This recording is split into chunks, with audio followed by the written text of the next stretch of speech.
Hey guys, welcome back to the channel. This is story about what if Naruto blamed for everything part 1. Before I start, please do support for more amazing content and comments for part 2. Do consider to subscribe my channel and share my video to your friends and check out the description as well. Let's start the video.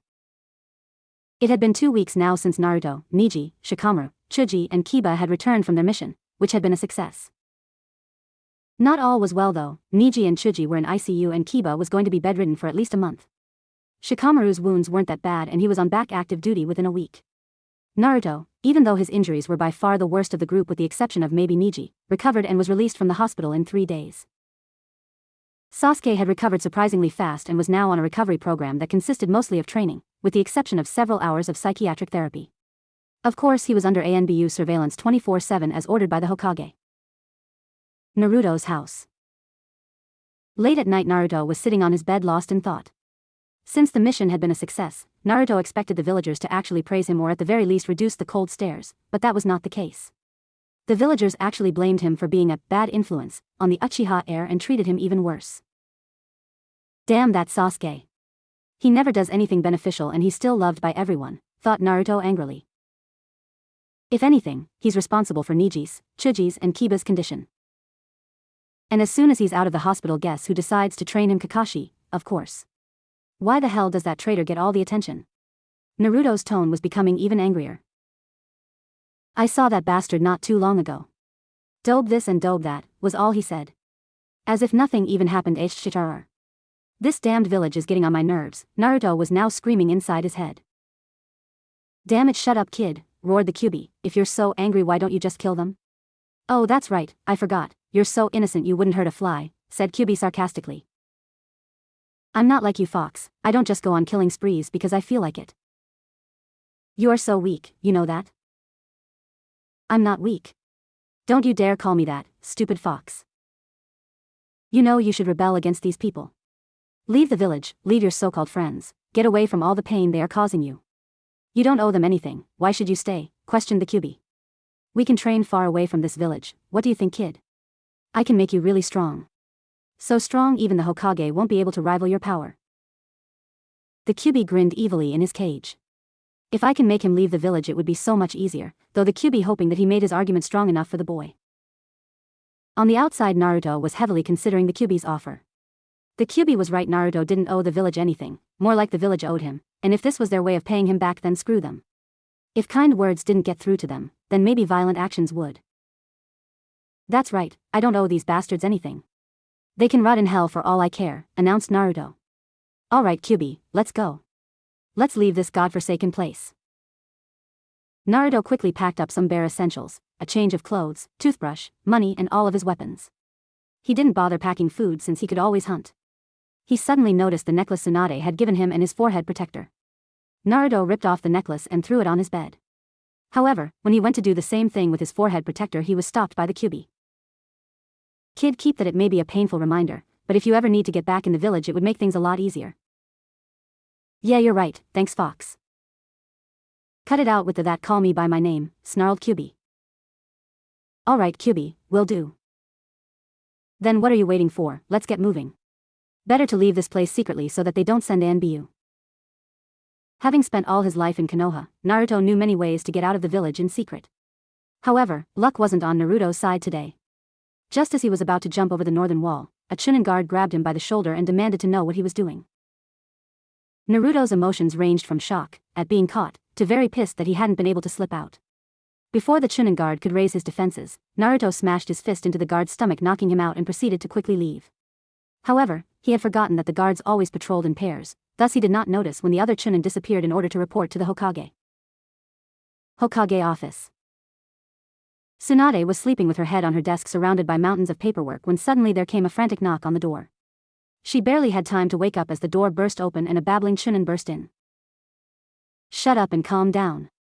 I can't understand a word you are saying, yelled Tsunade, who was angry at the rude awakening. I'm sorry Hokage-sama, it's just that I just saw a ninja running away from the village, said the frightened Chunin. This caught the Hokage's attention. Who is this ninja? She asked in a serious tone, afraid that Sasuke was attempting to leave again. Uzumaki Naruto, announced the guard. What? Screamed the Godame. Send out an ANBU team to bring him back right away. Alive, mind you. ordered Tsunade. Yes, Hokage-sama. And get Jiraiya and Kakashi in here. It will be done, Hokage-sama, said the Chunin as he left. I hope this doesn't turn into something serious, though Tsunade, I hope Naruto doesn't do anything stupid, like try to fight the ANBU. As soon as Naruto was outside of the village, the Kyuubi pointed out that someone will definitely notice that the guard had been knocked out. Well, what the hell was I supposed to do, countered Naruto angrily. Damn it, kid, I'm not saying you did anything wrong, replied the Kyuubi with a snarl, I'm just trying to say that your Hokage might already know. No, she's not my Hokage anymore, interrupted Naruto.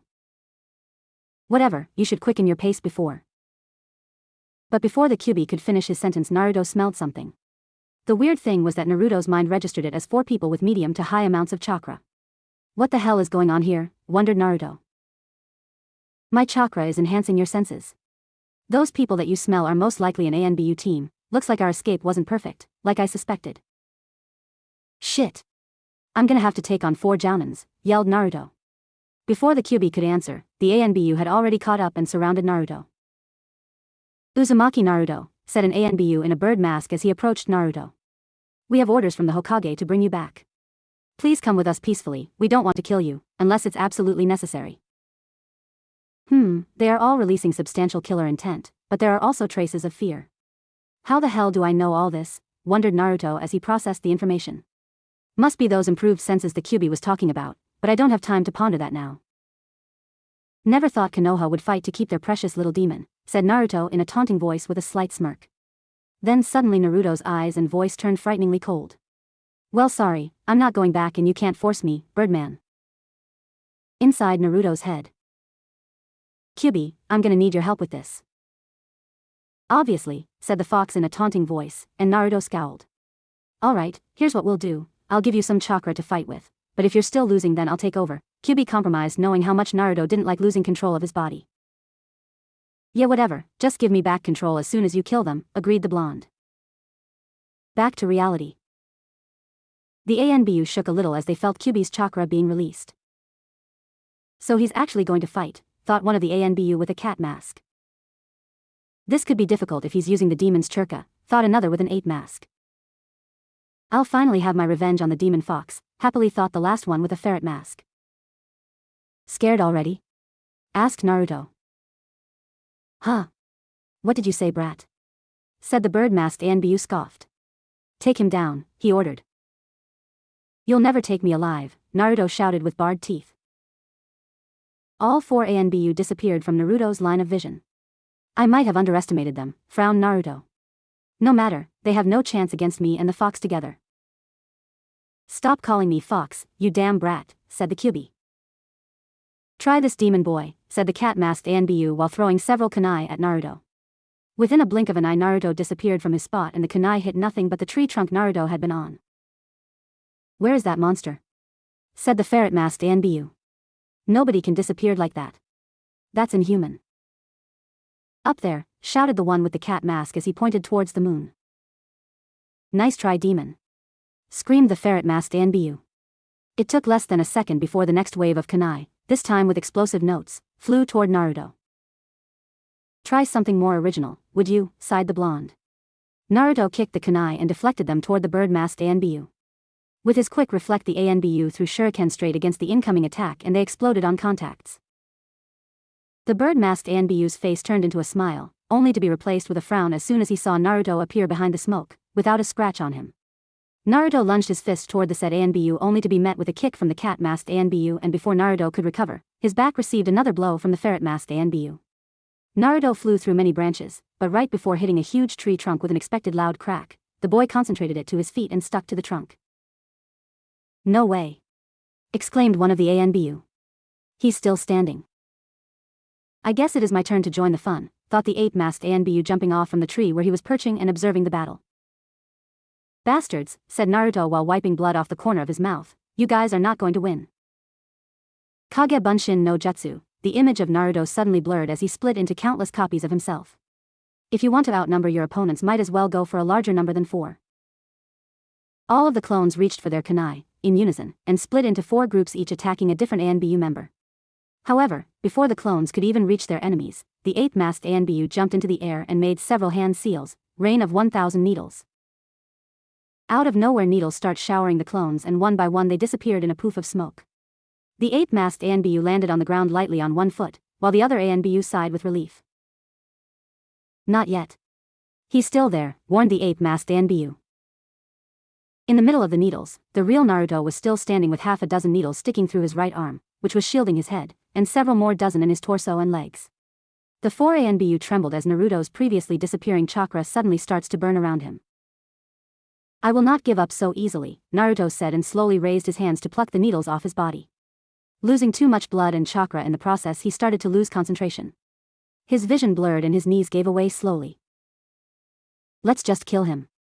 Everyone knows that he is a monster. No one is going to blame us if we kill him, persuaded the ferret-masked ANBU. Yeah, let's, agrees the cat-masked ANBU. I want to get my revenge too. The 4 ANBU surrounded Naruto and prepared hand seals. Suiton, water tower no jutsu. Exclaimed the cat-masked ANBU. Doton, land crush no jutsu. Yelled the ferret-masked ANBU. Fueton, gale wind no jutsu, said the bird-masked ANBU. The 8-masked ANBU instantly followed the rest and connecting hand seals together. He stopped suddenly and with a jerk, stared at Naruto, raising his fingers to his mouth and aiming at Naruto. Katon, fire tornado no jutsu, exclaimed the 8-masked ANBU. Naruto looked up toward the 4 ANBU to see the 4 massive ninjutsus heading straight for him from different sides. The 4 ANBU just smiled and chuckled when the fire, water, wind, and earth attacks hit the spot where Naruto was standing, wiping it out completely. Unbelievable. The kid's body is still in one piece, exclaimed the ferret-masked ANBU. Let's just bring his body back to the village. I'm tired, said the 8-masked ANBU lazily. Inside Naruto's head. Kid. Wake up, kid. What was that, huh? They beat you so easily, teased Kyubi. Shut up. I am trying, you know. There are 4 of them, growled Naruto. You will never cut it. Now let me take over already, Kyubi urged impatiently. Fine, Naruto says hoarsely, but when you are done give me my body back.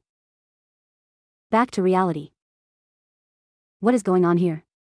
Asked the bird-masked ANBU. They all stared at Naruto's body with awe as the seal on the blonde's stomach started to glow, then spin and fade until it was barely visible. This kid is freaking me out, said the cat-masked ANBU. Is he dead or not? Want to take a guess? Kyubi's voice asked through Naruto's mouth. Naruto stood, but kept his head down. Suddenly a huge amount of chakra surrounded his body. As his body seemed to burn in the middle of the chakra, all of his wounds started to heal. The cuts and burns closed up and leaving no scars. Bones were put into place with several cracks and pops. When Naruto went through the next change, the 4 ANBU started to tremble in fear. I don't think this is the same person anymore, says the 8-masked ANBU. Look. Naruto's fingers tensed and slowly his nails grow longer. His whisker marks widened, and fangs lengthened. You're right, monkey. I am not Naruto, sort of, Kyubi said while grinning. The Kyubi-possessed Naruto slowly tilted his head up so that the ANBU could see his eyes, which were not blue and innocent anymore, but orange-red and feline-like. Let's get out of here, now, suggested the 8-masked ANBU. This is beyond us now. This is the demon. What's the sudden rush? Don't you want to stay and play? Says the Kyubi with an evil sadistic smile and licks his lips. I thought you wanted to get revenge? The ANBU seemed to be even more shaken by this and started to run away. The Kyubi only chuckles as he watched the 4, supposedly elite shinobi, scramble through the tree branches. I think that is a fair head start, mumbled the demon as he smirked. With extreme speed Kyubi jumped through the trees and landed in front of the ANBU. You've got to be kidding me. Is that your best? Asked the Kyubi. RHG. I'll take you on myself, demon, screamed the ferret-masked ANBU as he concentrated his chakra on his palm and slammed his hand on the ground. A rocky handle shot out of the ground. The said ANBU member grabbed the handle and pulled out a katana from the ground. Jumping from the ground, the ferret-masked ANBU tried to strike Kyubi midair. The fox expertly dodged the attack without any difficulty. The ferret-masked ANBU uses his free hand to throw shuriken toward Kyubi, who simply caught all the shuriken in one swift move and chucked them back at his opponent. The ferret-masked ANBU deflected the shuriken with his sword and lunged toward Kyubi. The demon raised his left palm against the sword. With a loud crack, the sword shatters as soon as it touched Naruto's palm. Instantly Kyubi snuck in and grabbed the ANBU by the neck. Isn't it sweet to have your own body? Too bad I am going to take yours away, Kyubi says with a snarl. The fox tightened his grip around the neck and it started to crack under the pressure. The ferret-masked ANBU squirmed, trying to escape the grip, but it was futile as his neck snapped only a moment later and the ferret-masked ANBU suddenly stopped moving. Just to make sure he was dead, the Kyubi uses his claws to rip the right side of neck completely open.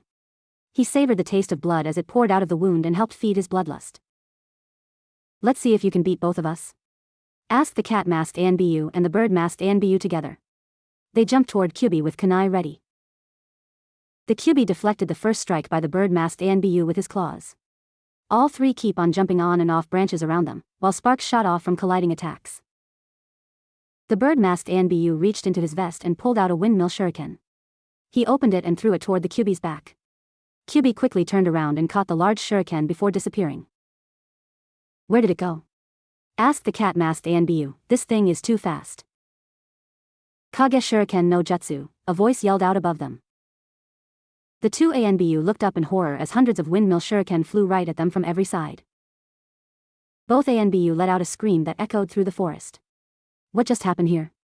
Asks the ape-masked ANBU in a trembling voice. My whole squad has been eliminated. Well. There is still you, Kyubi says from behind him. The ape-masked ANBU froze in from the killer intent. His body tensed and he couldn't move. Pathetic humans, Kyubi scoffed. Thanks for the windmill shuriken, it was very useful. The ape-masked ANBU slowly turned his head only to see claws lunging toward his neck. No-oh! Screamed the human right before he died. ANBU this, ANBU that they are nothing but a bunch of sissies, scoffed the Kyubi as he took a look around. Ah, the free world, but it seems it's time to go now. Kyubi said sadly as he felt Naruto trying to regain control. The orange-red swirling chakra disappeared and Naruto fell to one knee, breathing heavily back in control of his body. He slowly stood up and looked over the disaster area of where the ANBU were killed. He stares in disgust, fear and, surprisingly, awe at what had just happened. The Kyubi sure has a shitload of power, was the only coherent sentence that Naruto was able to construct from all his random thoughts. That was fun. Kid, you really should let me out more often, said a satisfied Kyubi. Can't you do any clean kills? God, this is sickening, thought Naruto with a frown on his face. I'll remember that next time you ask me for help. Damn fox, mumbled Naruto. Little did either of them know, but two figures had watched the entire battle from a safe distance and had now decided to make their appearance. Even with his increased hearing, Naruto barely heard the two land on the ground behind him. Who the hell is it now? Thought Naruto in annoyance. What the hell do yo? Said Naruto as he was turning around, but shock rippled through his body and the words froze in his throat. In front of him stood two tall figures in black cloaks with red clouds painted on them and high collars that covered the bottom of their faces up to the nose. They both wore straw hats that had cloth hanging down all around the edge, completely covering their heads, only thinning out a little in the front, so that they could actually see. Since they both had their heads raised, Naruto could plainly see each person's forehead protector. The tall one, who looked to be about 6'8", had a wrapped-up katana on his back, the tip of which almost touched the ground and the handle ended about a foot over his head. His forehead protector was that of the hidden mist and had a line cut across the surface from one end to the other, the calling card of a missing nin. He had small white eyes and had markings on both cheeks that looked like gills. The other one, who was about 5'6", had a hidden leaf forehead protector that also had a line cut across the surface from one end to the other. His most distinct feature was the fully developed Sharingan in both eyes. Hello, Naruto, greeted the shorted of the two. Meanwhile in the Hokage office. The ANBU have been dispatched over 20 minutes ago, but still no sign of Kakashi or Jiraiya. Where the hell are they? Asked an angry Tsunade. Just then the door opened to reveal two white-haired people. Damn it, Kakashi. Why are you always late? Yelled Tsunade.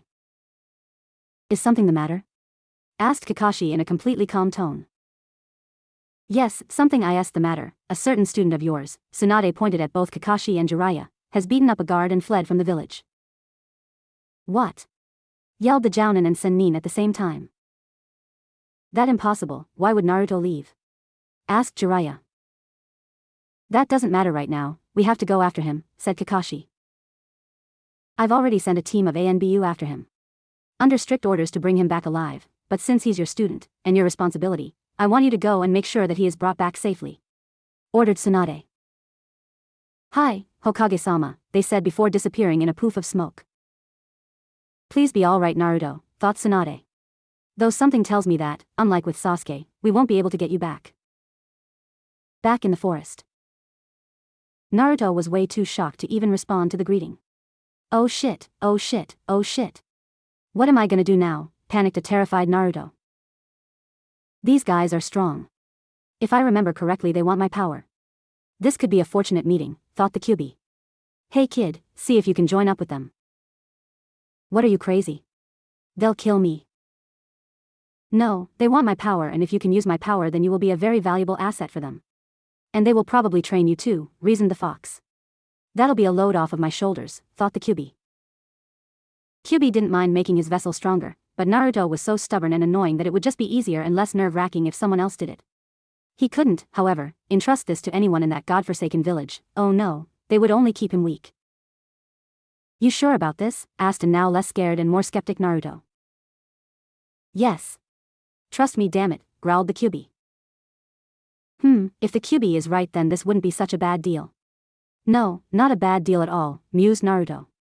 The blonde's shock had already worn off and he was now standing proud and tall, beaming with confidence.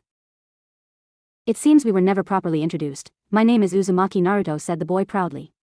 However, I am no longer part of the Hidden Leaf. This reversal in attitude confused both Akatsuki members, but they didn't let it show. I am Uchiha Itachi, said the shorter of the two Hidden Leaf's missing nin. And I am Hashigaki Kisame, Hidden Mist missing nin, said the one with the katana. You should consider yourself a missing nin too. Especially after what you just did. Whatever, I don't care, Itachi-san, Kisame-san. Itachi's head jerked suddenly. Itachi-san? What the hell does he mean by calling me that? Kisame was a little surprised that the kid would instantly respect him, especially after the circumstances surrounding their last meeting. What does the Akatsuki want me for? Asked Naruto. I don't know, our orders are just to capture you, answered Itachi in a cold tone. Cold eyes, cold tone, cold everything. Now I see where Sasuke gets his attitude from, commented Naruto in his head. Remembering his old teammate made Naruto frown. That bastard, son of a bitch. No use in remembering him and worrying about him. I have a new life ahead of me now. Well, do you think it would be possible for me to join the Akatsuki? Asked Naruto hesitantly. Itachi and Kisame exchanged glances. He wants to join. By his own free will? Whispered Kisame. Well, from what we just saw, the kid does have potential. I don't think our higher echelons would refuse. Whispered Itachi. Not that it really matters, as long as we bring him back with us we're fine. Then turning back to Naruto, Itachi said, I don't think that would be a problem, however the decision isn't for us to make since we do not run this organization. Then can you take me to the ones that do make the decisions? Asked a hopeful Naruto. Yes, we have orders to bring you back anyway, said a satisfied Kisame. Oh good, no more chasing after this kid. Then let's go, this scene is bound to attract attention, said Itachi while looking cautiously in the direction of Konoha. With that the company of three leapt up into the trees and was gone. It was getting brighter now, light was starting to graze the mountaintops in front of them. They had been running for several hours now, exactly how long Naruto did not know. His mind was more focused on the destination rather than the journey, and even though he hadn't slept at all in the last 24 hours he still managed to keep up with Itachi and Kisame. This kid is really something, thought Kisame. I was sure we would have had to take a pit stop, but he doesn't even show the slightest signs of exhaustion. Great stamina, for a kid his age, thought Itachi. Even thought it is probably due to the Kyuubi. We will soon be crossing into the mountain country. They don't have a hidden village, so getting in will be a lot easier, informed Kisame. Don't the border guards stop you to ask questions? Won't they see that you are missing nin? Asked Naruto, referring to their forehead protectors. That's what genjutsu is for, Naruto, curtly replied the Uchiha. Right, Naruto nodded in embarrassment. Let's slow down to walking speed now, ordered Itachi. We don't want to attract attention by continuing like this. Understandable, blending in with the crowd, more or less, reasoned Naruto, looking at how the Akatsuki members were dressed. Yes, the less attention you attract the better, this is one of the basic principles of stealth, lectured the Kyuubi, you'll learn more later. The border station soon came into view and the group slowed themselves down almost instantaneously. The station itself wasn't anything impressive, just two houses standing opposite each other on each side of the road. In between them was a small gate that opened outward to let people in and out of the country. Itachi and Kisame performed a genjutsu that made them look like simple farmers. Naruto was also about to change himself, but Itachi stopped him, reasoning that he didn't look suspicious and that the border guards haven't received any news yet. Actually, I think he should cover up those whisker marks, suggested Kisame. This way the pursuers don't know where to find us. That's true. Hold on a moment, Naruto, said Itachi as he performed another genjutsu that not only hid Naruto's whisker marks, but also made him look like the son of a farmer. I thought you were just going to hide the whisker marks, whined Naruto in confusion. It's not that he particularly minded his new look, it was necessary after all. The problem was just that he didn't like being deceived and or lied to. We can't be too careful, replied Itachi in a stern voice. The eldest Uchiha had never been good at dealing with kids and all their misplaced whining. Once they got to the gate, the guard lazily made his way out of the building and asked what business they had coming to the mountain country. Itachi made up something along the lines of going to visit relatives, or some shit related to family. Naruto put on his happy mask and acted all excited about seeing his sister after so many years. All in all, they got through the security quite easily. The trio continued at a leisurely pace until the border was out of sight and then instantly picked up the pace, albeit not nearly as fast as when they were running through the fire country. We don't need to travel really fast now, explained Itachi. We are just going until the nearby town, so we can rest for a little while. Meanwhile, north of Konoha, Kakashi and Jiraiya were running through the forest looking for Naruto, following the path the ANBU had taken. I hope we can get to him before something bad happens, thought Kakashi. Damn it, Naruto. This is not the time to be running off. With the village in its current state, we need every single shinobi we have. I'll have to have a serious talk with him later, angrily thought the Sannin. Suddenly Kakashi and Jiraiya felt an uncomfortable chill go down their spines. I have a bad feeling about this, muttered Jiraiya. We best be prepared for a possible fight, said Kakashi as he raised his defense. However, something tells me that we might be a little too late. About a minute later, both Jounin and Sannin smelled blood. This can't be good, said Kakashi and increased his pace. How can we smell blood, but not be able to see where it's coming from? He wondered. It would be understandable if we were of the Inuzuka clan, but otherwise. Jiraiya's face grew even more serious. There can only be one explanation. There must be a massive amount of blood, gravely concluded the old man. The ANBU tracks seem to be going in the direction of where this smell originates. Maybe they followed it too. Kakashi tried to lighten the situation, but it didn't work. The deeper they traveled into the forest, the thicker the smell of blood became. We are definitely closing in on, whatever it is, thought both men as they exchanged worried looks. After several more minutes of running, they made it to where Naruto had fought against the ANBU. The sight that lay before them literally shook both of them to the core. The small forest clearing was predominantly covered in blood. Everything, absolutely everything, had some amount of blood on it. It was an absolutely disgusting sight. Kakashi barely held back his dinner and Jiraiya just simply stared at the clearing, unable to move or say anything. My God, I haven't seen anything like this in 13 years, said Kakashi in a trembling voice with shivers running down his spine, arms, and legs. Yes, this looks demonic all right, said Jiraiya, instantly understanding what Kakashi was referring to.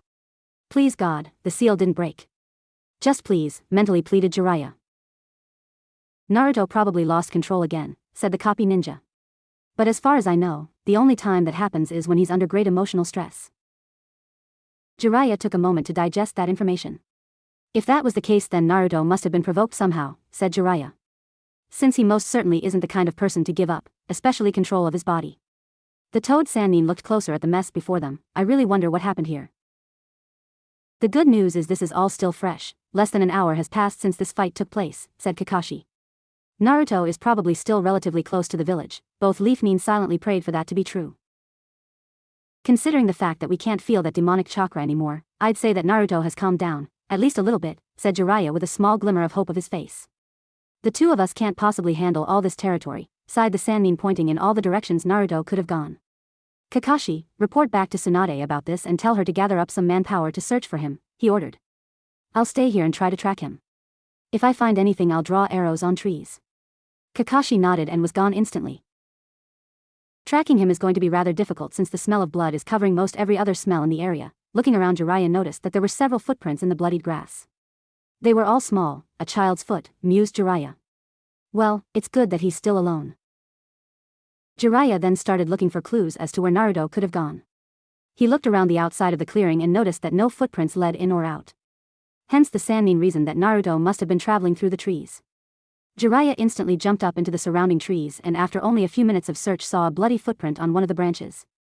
All right, now I can follow him, thought the Toad Sannin. With any luck I'll have him back in the village before sunrise, smirked Jiraiya as he jumped forward. The trail was rather easy to follow since Naruto made no attempt to cover up after himself. After several minutes Jiraiya realized that the trail was a straight line and increased his speed. Good thing Naruto doesn't know how to cover his tracks, however as soon as he thought that the tracks ended abruptly. What the?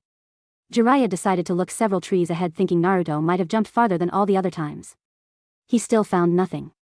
That's weird, the old man went back to the last footprint for a more thorough examination. According to the depth of the outline, the fact that it's only one footprint and the smudge on the toe side, it looks as if he was still running, but then where the hell did he go? Wondered Jiraiya with a very confused look on his face. Something inside of him told him to backtrack a little in hopes of finding some clues. About 20 footprints back he noticed an abnormality, this footprint seemed to be smudged differently. Aha! It looks as if he jumped to the left here. Clever, but you'll have to do better than that. Jiraiya jumped to the left and didn't have to search long before he found a new trail of footprints there. Just like last time, it's a straight line. I can freely increase my speed then. Though, again after following this new line for a while Jiraiya soon found that it came to another dead end. Not again. Grumbled Jiraiya as he was forced to backtrack again. This time only 10 footprints back, the Sannin found a footprint that was smudged to the left. Damn it. Jiraiya cursed softly under his breath, I need to start paying attention to every footprint. Jiraiya briefly wondered how the supposedly delinquent blonde had suddenly become so good, before completely focusing on the task at hand. After about 30 or so footprints, Jiraiya noticed that Naruto turned left again. Not paying this pattern much heed, Jiraiya simply followed this new trail. In another 20 footprints Naruto again turned left. What the hell is he doing? Thought Jiraiya once again changing direction. Within several minutes, Jiraiya finally noticed that his surroundings looked surprisingly familiar. I feel like I've been here not too long ago, mused Jiraiya and looked around more intently. That's when he realized what Naruto had done. That damn kid, screamed Jiraiya in his mind. He was already planning a punishment for Naruto for making a fool of him. Find anything, Jiraiya-sama? Jiraiya turned around to find Kakashi crouching down looking at the footprints. You're back soon, said that Sannin in a strained tone. Not really, it's been over an hour, stated Kakashi. An hour? Yelled Jiraiya. Well yes, I reported to the Hokage. Told her about everything that we found here. Then showed her on a map approximately where this happened, so that she could better strategize where to send other shinobi, explicated the younger shinobi in a calm voice. She is going to gather more forces to look for him at dawn. Jiraiya nodded in understanding, but looked back down at the ground. These are his tracks, are they not? Asked Kakashi while pointing at the footprints. Yes, but if you follow them they either end up as a dead end or they keep turning left until you come back here, said Jiraiya in obvious annoyance. That's interesting, Naruto was never been very big on stealth. He prefers loud entrances, if you know what I mean, said Kakashi with a slightly joyful hint in his voice. Yeah, that's what worries me, replied a concerned Jiraiya. How come now, suddenly, he can come up such tricks that can deceive even me? Back with Naruto. Naruto, Itachi, and Kisame were now on the outskirts of a small town. We will spend a few hours here resting and getting a few necessary things, said Itachi. Oi, Itachi-san, are you sure that it's safe? I mean the Leaf are probably tracking me already, so shouldn't we still be on the move? Asked a worried Naruto. I don't want to go back to that fucking village. Naruto, I don't think you realize, but considering the speed we were just traveling at, we are actually about a week's worth of normal travel time away from Konoha, replied Kisame with a grin. Naruto's eyes widened. He knew they had traveled fast, but not that fast. I must have been really engrossed in my thoughts. Plus, Itachi and I used some tricks to fool any pursuers that may be following us, added the blue-faced missing Nin. So don't worry Naruto, they won't be showing up here anytime soon. First of all, we'll need a hotel, then we need to get you some new clothes Naruto, outlined Itachi while looking with disgust at what Naruto was wearing, and only then can we start thinking about food. Naruto looked down at himself and was about to say something, but Itachi interrupted, don't even think about objecting, Naruto, that outfit of yours screams, please kill me, and we don't need that kind of attention. No, I wasn't going to object, replied Naruto. It's just that, I don't really know what to get for myself, he finished in a timid voice. Don't worry about that, we'll help you out, the Uchiha reassured him. Thanks, said Naruto with a big smile. This is great, no one in the village, not even my so-called friends, would help me with getting an outfit. That is of course if I could handle the stares and glares of the shop owners, customers, and the general crowd to actually get into the store and stay long enough to actually look at more than one outfit. Naruto wanted to shake in anger and resentment, but managed to restrain himself. Calm down, Naruto, calm down, you are over and done with that place now. Never going back, so no need to think about it anymore, the demon container told himself. The three companions easily found a hotel, dropped off their stuff in the room and went shopping. They soon found a store that sold suitable clothes, and after trying out several outfits and some mixing and matching, Naruto was set in his new outfit. The blonde sandals were replaced by actual shoes, reason being that the mountain country was a lot colder than the fire country. Naruto's body was now clad in black pants and a black sleeveless mesh shirt. On top of the shirt was a dark red jacket that had several pouch pockets on the chest, 2 regular pockets on the sides and even a pocket on each sleeve. He was now also sporting a face mask that Itachi had suggested so that Naruto couldn't be identified by his whisker marks. They were considering a hat, but because of Naruto's free-flowing spiky hair they decided against it. After that the trio went to get some breakfast, after which they went back to the hotel room and slept until mid-afternoon. Best to leave now, said Itachi as he roughly woke up Naruto. We still have about a day's worth of travel, since we will be moving at a much more relaxed pace now. They left town without any trouble. Naruto was surprised to see that even though their group was drawing looks from the crowd, that the looks were of amazement, surprise, or even admiration. This feels really nice, so good to be away from home, thought Naruto, instinctively calling Konoha home, and immediately mentally kicking himself for it. During the trip, Itachi explained that the mountain country, since it didn't have a hidden village, was in alliance with the earth country. So if anyone from this country wanted to hire a shinobi, they would go to the hidden stone. Itachi politely answered all of Naruto's questions about the mountain country and about some other countries, except the water country because that was Kisame's specialty. Naruto found that both Itachi and Kisame were quite talkative and didn't seem to be so bloodthirsty as long as there was no one else around. They didn't arrive at the next village until midnight. Not wasting any time, they had a light dinner and went to sleep at the only hotel the village had to offer. They slept in late, since they had no deadline to keep and weren't really worried about Konoha shinobi crossing the border and finding them. During lunch, Kisame showed Naruto a map of the entire ninja world, on which he pointed out approximately where they were in relation to Konoha. Naruto was amazed to have traveled that far in only a few hours. Kisame on the other hand was amazed that Naruto could keep up with them for such a long time, but of course did not tell the boy this. Once on the road again, Itachi announced that they would reach the Akatsuki lair by nightfall. As they got closer and closer to their destination, Naruto became more and more worried. What if they don't accept me? What if they only want the power inside of me? What then? Oh shit, what have I gotten myself into? Maybe I shouldn't have come along. These were the kinds of questions that were floating around in Naruto's head. The Kyuubi's not answering, I guess he must be asleep. Well, that's alright, I don't really need him right now anyway. Itachi noticed Naruto's discomfort, but decided not to say anything. What could he say? He didn't know what the Akatsuki really wanted with Naruto, it wasn't even his concern. So they just continued walking. The group of missing men had been walking for about 5 hours, the sun was setting and the road was now going through the mountains. Suddenly to the right a narrow path came into view, it tightly passed right between 2 slabs of stone. The trio moved off the road and walked on this path until it ended in a dead end. Itachi-san, are you sure you know where you're going? Asked Naruto, looking up questioning at the stoic man. Itachi just glared at him. Well, I mean, it is dark and maybe you lost your way since. Before Naruto could finish, Kisame picked him up by the waist and jumped halfway up the mountain, using the sides of each slab to push off of. After several seconds they were standing about 500 feet above their former position, on a wide open ledge. Itachi landed right behind them and walked right up to the side of the mountain and started doing some hand seals. He then touched the stone in a few places and did a few more hand seals. Naruto was watching this in absolute confusion. What the hell is he doing? First he leads us to a dead end and now he's trying to perform some sort of jutsu on a wall. Weird. Just then a part of the wall simply dissolved right in front of the trio to reveal a dark tunnel. Naruto stared down the dark passage that seemed to have no end. Itachi and Kisame calmly started walking in, but noticed that Naruto wasn't following. Come on kid, let's go, said Kisame. Noticing that Naruto wasn't even moving, Kisame grabbed Naruto by his arm and dragged him in. Naruto tried feebly to resist, but Kisame just pulled harder, forcing Naruto to follow him. They walked for what seemed like eternity down this dark corridor, which occasionally turned to the right or left. Naruto looked back at one point and noticed that he could no longer see the light of the entrance behind him. You can't go back now even if you want to, the boulder has moved itself back into place and is being held there by ninjutsu, explained Kisame. Well, isn't that reassuring, thought Naruto sarcastically.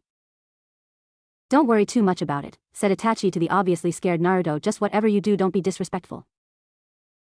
Hi, stuttered Naruto. Soon after, Naruto could see a faint light in front of them. As they got closer, he made out the outline of a door right next to the torch that turned out to be the light source. Itachi opened the door and went in, followed by Naruto and Kisame. The inside was well lit and it took Naruto a little while to get used to the brightness. The trio was now in what looked like a waiting room. Naruto caught sight of Itachi talking to some holes in the wall on the far side of the room. There was another door on the opposite the one they had come in. "Kisame, what's Itachi doing?" asked Naruto. "He's arranging a meeting," said Kisame. "Oh." An hour later. The door next to the holes in the wall opened to reveal nothing but darkness. Itachi walked through the door and seemed to disappear into the darkness. Kisame tapped Naruto's shoulder and beckoned him to follow as he made his way to the door. Naruto hesitantly followed. Once inside the room, he immediately noticed Itachi standing right in front of him and had to move slightly to the right, so as not to bump into him. "I wonder if that's ninjutsu or genjutsu," thought Naruto, and started looking around the room. With the exception of 3 candles, that stood equally spaced several yards in front of them, the room was absolutely dark. Behind each of the candles, Naruto could barely make out an outline of a person, but could not see their face. "These people sure are secretive," thought Naruto. "Well, what did you expect, kid, that they would reveal their identity to every stranger?" said the Kyuubi in a bored tone. "Guess not." Itachi's voice brought Naruto back to reality. "Sir, we have completed our mission and brought Uzumaki Naruto back with us," said Itachi in a calm voice. "So I see," said the person in the middle. "However, it seems to me that there is more going on." "Yes, this time around he came with us willingly," replied Itachi. "And what would be the reason for this?" asked the figure on the right. At this point, Kisame nudged Naruto a little bit, motioning for him to speak. Naruto gulped, but stepped forward, spoke on his own accord. He was surprised when his voice came out calm and collected. "I came willingly because I am no longer a part of the Hidden Leaf Village, and I was hoping that I could join the Akatsuki." A soft chuckle was heard from the person in the middle. "So you want to join the Akatsuki?" asked the person on the left. Naruto said yes and nodded. "And you think that because we've been hunting you we would like that?" he continued. Naruto didn't say anything, but you could tell that he was getting nervous and that had indeed been the reason. Suddenly Naruto could see the middle figure leaning toward the figure on the left, obviously whispering something. The talk between the Akatsuki echelons. A/N, this whole conversation is being whispered. Rito is the one in the middle, Kane is on the left, and Hajiko is on the right, Naruto's perspective. "Perhaps we should consider this," said Rito. "No, we should proceed with the original plan," replied Kane. "I know this isn't exactly what we had planned, but if he joins we will still have the power of the Nine Tails," countered Rito. "But that kid will have it, not us," said Kane. "Look this way, we can train him to be a weapon," said Hajiko. "That's true," said Rito, "and this way is a lot more reliable. Who knows how many things could go wrong if we went with the original plan." "That's true, the original plan is quite risky," said Kane. "Exactly, so if we do this, we are guaranteed to have the power of the Nine Tails work for us and not against us," said Rito. "Fine," agreed Kane. "Good, then it's settled," said Rito. "However, we still need someone to train him." "I suggest we let Itachi and Kisame train him," said Hajiko. "What? No, we need the Uchiha for far more important missions," said Rito. "No, I must agree," said Kane. "The Uchiha is from the same village and the Sharingan will most likely be helpful for interacting with the Kyuubi." True, all right, yeah," said Rito contemplatively. A/N, these characters will be described later on. Back to regular talking. "Naruto, we have decided to accept you into the Akatsuki," said the person in the middle. A/N, no names since Naruto hasn't been introduced yet. Naruto instantly felt better and smiled a little. "However, the first 3 months will be your probation period," said the person on the left. Naruto's smile faded a little bit. "Now Naruto, could you step out to the waiting room for a little while," said the person in the middle. "All right," said Naruto. As he turned around and was shocked to see that it wasn't a wall of darkness as he had expected. Where the wall of darkness was supposed to be there was nothing. Naruto could easily see the entire waiting room. Naruto quickly recovered from his shock and went back to the waiting room. As he sat down on one of the chairs, he quickly glanced back to look at the other room and was shocked once again. The wall of darkness was there once again. "What the hell? Did they put that up as soon as I walked out?" Naruto questioned in his mind.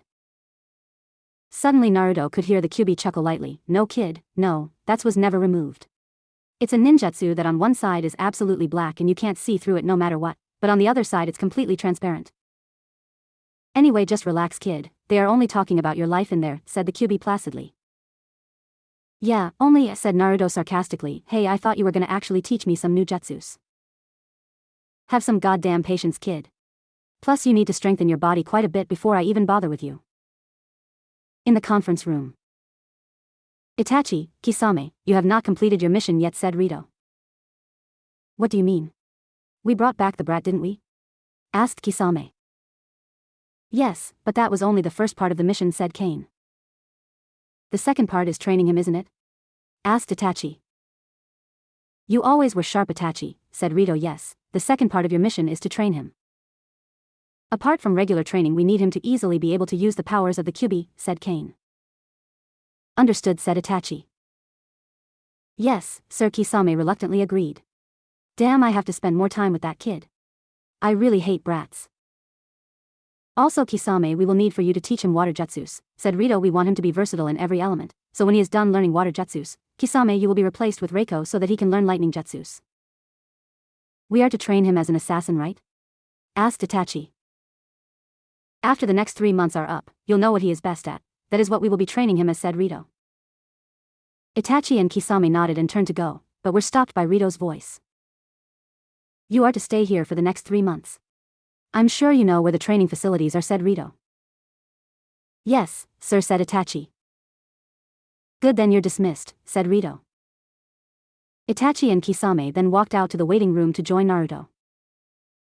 No matter what you said to Itachi and Kisame, you do want him to be an assassin, don't you? Asked Hajiko. Yes, and once he's trained we can finally put some of our long-term plans into action, said Rito with a mischievous smile. In the waiting room. Come Naruto, said Itachi as he walked toward one of the walls of the waiting room. He pressed his fingers in a certain pattern against the wall and it disappeared to reveal a well-lit corridor. As they walked down the corridor, Itachi explained a few things to Naruto. Naruto, Kisame, and I will be training you from now on. Naruto nodded. I expect absolute cooperation, said Itachi. And don't whine, kid, added Kisame. I have whining brats. Yes, sensei, said Naruto. Good, I'm glad to see you agree, said Itachi. Now let's go to our rooms and then I'll give you a tour of the compound. After a few minutes of walking down many different corridors, they finally reached a corridor that had one door at the end of it. They opened the door to reveal a door with 2 beds, a table and several bookshelves. Naruto dropped off his stuff and was about to go out again when Itachi grabbed him by the shoulder and forced him back. He held out a black exercise suit and told Naruto to put it on, which Naruto promptly did. Your training starts now, said Itachi. That is a weighted suit, which will help build your muscle mass and chakra control. We are going to start you off with 50 pounds. Naruto's eyes bugged out. 50 pounds already? Naruto half screamed. Shut up, commanded Itachi. Any more complaining and I'll have you wear 100 pounds. Naruto promptly shut up, but continued to grimace. From now on you will wear that suit all the time, except in the shower. I know I said that this will help with your chakra control, but for the first week I want you to walk around in that suit without using chakra. After the first week is done, you will get more weight added to the suit and you will be able to use chakra to help you walk around. Itachi then put 5 10-pound weights into Naruto's suit and beckoned Naruto to follow him on the tour of the compound. As soon as Naruto began to move, he immediately felt the extra weight. He noticed that it wasn't that bad to walk around with, but when he thought about fighting like this he realized that this would seriously slow him down. This sucks, thought Naruto. Idiot, this help you like hell, said the Kyuubi. I realize that, but it still sucks, replied Naruto. The Akatsuki compound was a very large place, complete with a training room that was about 50 square yards. Next to the training room was the weapons room, which had every single weapon type imaginable, even some things that Naruto had never seen before. Itachi then showed Naruto the location of some practical rooms such as the bathroom, kitchen, which didn't have any ramen as Naruto sadly noted, and dining room. Hey Itachi-san, when are you going to teach me that jutsu for getting in and out of this place? After the 3-month period is up, replied Itachi. What? Pouted Naruto. Why? That's what is meant by probation, said Kisame. If you do go outside we will always accompany you. Oh good, at least I won't be stuck in a cave for 3 straight months, said Naruto. Well, of course we will be doing training outside, said Itachi. Come now, it's getting late, said Itachi. You need sleep in preparation for training. Yes, sir. By the way, Naruto, you'll be sleeping on the floor, said Kisame in an amused voice. What? Yelled Naruto. Well, you need to build up your body, so just consider this part of your training, said Kisame. Fine, Naruto agreed reluctantly. The next morning, Naruto woke up with a backache and sore muscles. Damn it, how come I have to sleep on the floor? Naruto scowled. As if to answer Naruto's mental question, Itachi said, Don't worry, Naruto, you'll get used to it, and also it will build up your body's resistance. After washing up, the three went to the kitchen and Itachi prepared some breakfast. After breakfast, Itachi and Kisame took Naruto to the training room. Alright, Naruto, now run around the room 100 times. After that, 100 push-ups, sit-ups, squats, and tree punching, said Kisame. Also, you will need to balance on a ball for 30 minutes. What? Isn't that a bit much? Yelled Naruto. Shut up and do as you're told, said an angry Kisame. Okay, sensei, sheepishly answered Naruto. Now for complaining you are going to be punished, said Itachi with an evil smile. Naruto gulped. You now have to run around the room 200 times. Now go, said Itachi forcefully. Naruto immediately started running, not wanting to get even more laps added to his overwhelming several hours. Naruto finally finished his assigned task and had some rest. Kisame-sensei, I'm too tired to do any more today, groaned Naruto while meditating. Itachi had left some time while busy with his exercises. Don't complain, Naruto sighed Kisame, or do you want to get punished again? No sir, quickly responded Naruto. Here, have some water. Kisame tossed a bottle to Naruto. Thanks, sensei. Now don't drink too much, you aren't done for the day, said Kisame. Now give me another round of everything you did today, ordered Kisame. Oh man, groaned Naruto. Fine, whatever. Kid, you need to do this to get strong, said the Kyuubi. Yeah, I guess so. Don't guess no, said the Kyuubi in a matter-of-fact tone. Now go run those laps and do those exercises, they will help you a great deal. After he finished his exercises, Naruto peacefully meditated with Kisame for several hours before going to eat dinner. What's for dinner, Itachi-sensei? Asked Naruto since Itachi was cooking again. Rabbit, responded Itachi in a bored tone. Meat, said the Kyuubi, licking his lips. Naruto slightly raised an eyebrow at Kyuubi's comment. It's not human meat, so don't get so excited. Idiot, meat is meat, human or non-human. During all my long years in the free world I got to taste all the meat in the world and I can easily tell you which one is good and which one you shouldn't even touch. And how does rabbit rank? Asked Naruto. Well, rabbit is good, but it's right below wolves. Wolves are really good, said Kyuubi in a sadistic tone. Right, I'll give my own opinion when I compare the two, said Naruto. Then mumbled, which will probably never happen. Said Naruto, thinking where he was going to get wolf meat. That's easy, you just kill a wolf, skin it in your case, and then eat. Well, you humans would want to roast it too. Right, I'll put that on my to-do list, long-term list that is. Just then Itachi put the rabbit meat on everyone's plate and they all sat in silence eating dinner. When they came back to their room after training, Naruto just collapsed on the floor in the middle of the room and fell asleep instantly. Itachi and Kisame chuckled at this, but found it a little difficult getting about the room without stepping on Naruto. It continued like this for 3 months with only slight variations to the types of exercises that Naruto did. He had not been taught any ninjutsu or genjutsu yet, his sensei's reasons for this being that Naruto had to first have a strong body and strong taijutsu before they could even begin to focus on the other aspects of being a ninja. The leaders of the Akatsuki meanwhile were convinced that Naruto wasn't a spy and decided to have him trained as an assassin. They knew that as soon as the boy was ready they could begin the first phase of their plan. Meanwhile in Konoha, the Godame Hokage, Tsunade, was sitting at her desk trying to make sense of all the scrolls and documents that were in front of her. However, her mind kept cycling back to that little boy that she had lost 3 months ago. The last 3 months had been the worst for Tsunade and the Leaf. The morning after Naruto ran away, Tsunade had sent more ANBU and other specialized tracking teams to try and find Naruto, but to no avail. Naruto could not be found anywhere. She then issued an order for search parties to be formed to look everywhere in the Fire Country for the boy. She knew, however, that not all of the teams would be so diligent in their search for Naruto. Not everyone wanted to have the Demon Fox back. After realizing that she sent out some of the genin teams because she knew that even thought the genin weren't so good at tracking, they would want their comrade back and would be more diligent than the older generation. However, the results were still negative, and after a month the Godame was forced to give up the search and label Naruto not only as a missing nin, but also an S-class criminal since he had killed that team of ANBU. Tsunade told all the ninjas that whenever they were out on missions to try and keep an eye out for Naruto. They all agreed, but she knew that most would forget this order and would rather keep Naruto out of the village. The Godame Hokage went public with the news of Naruto's disappearance a week after it happened. Many of the older generation had cheered because the demon was finally gone. However, the younger generation was hit quite hard with this news, especially Team 7 and the team that brought Sasuke back. Shikamaru and Kiba could not believe that Naruto had done this, and Kiba kept insisting that someone must have kidnapped him because the Naruto that he knew would never leave Konoha. Shikamaru led several search parties, all of which found absolutely nothing. It looked as if Naruto had just disappeared in thin air. Niji and Chuji were still in ICU when Tsunade had made the announcement.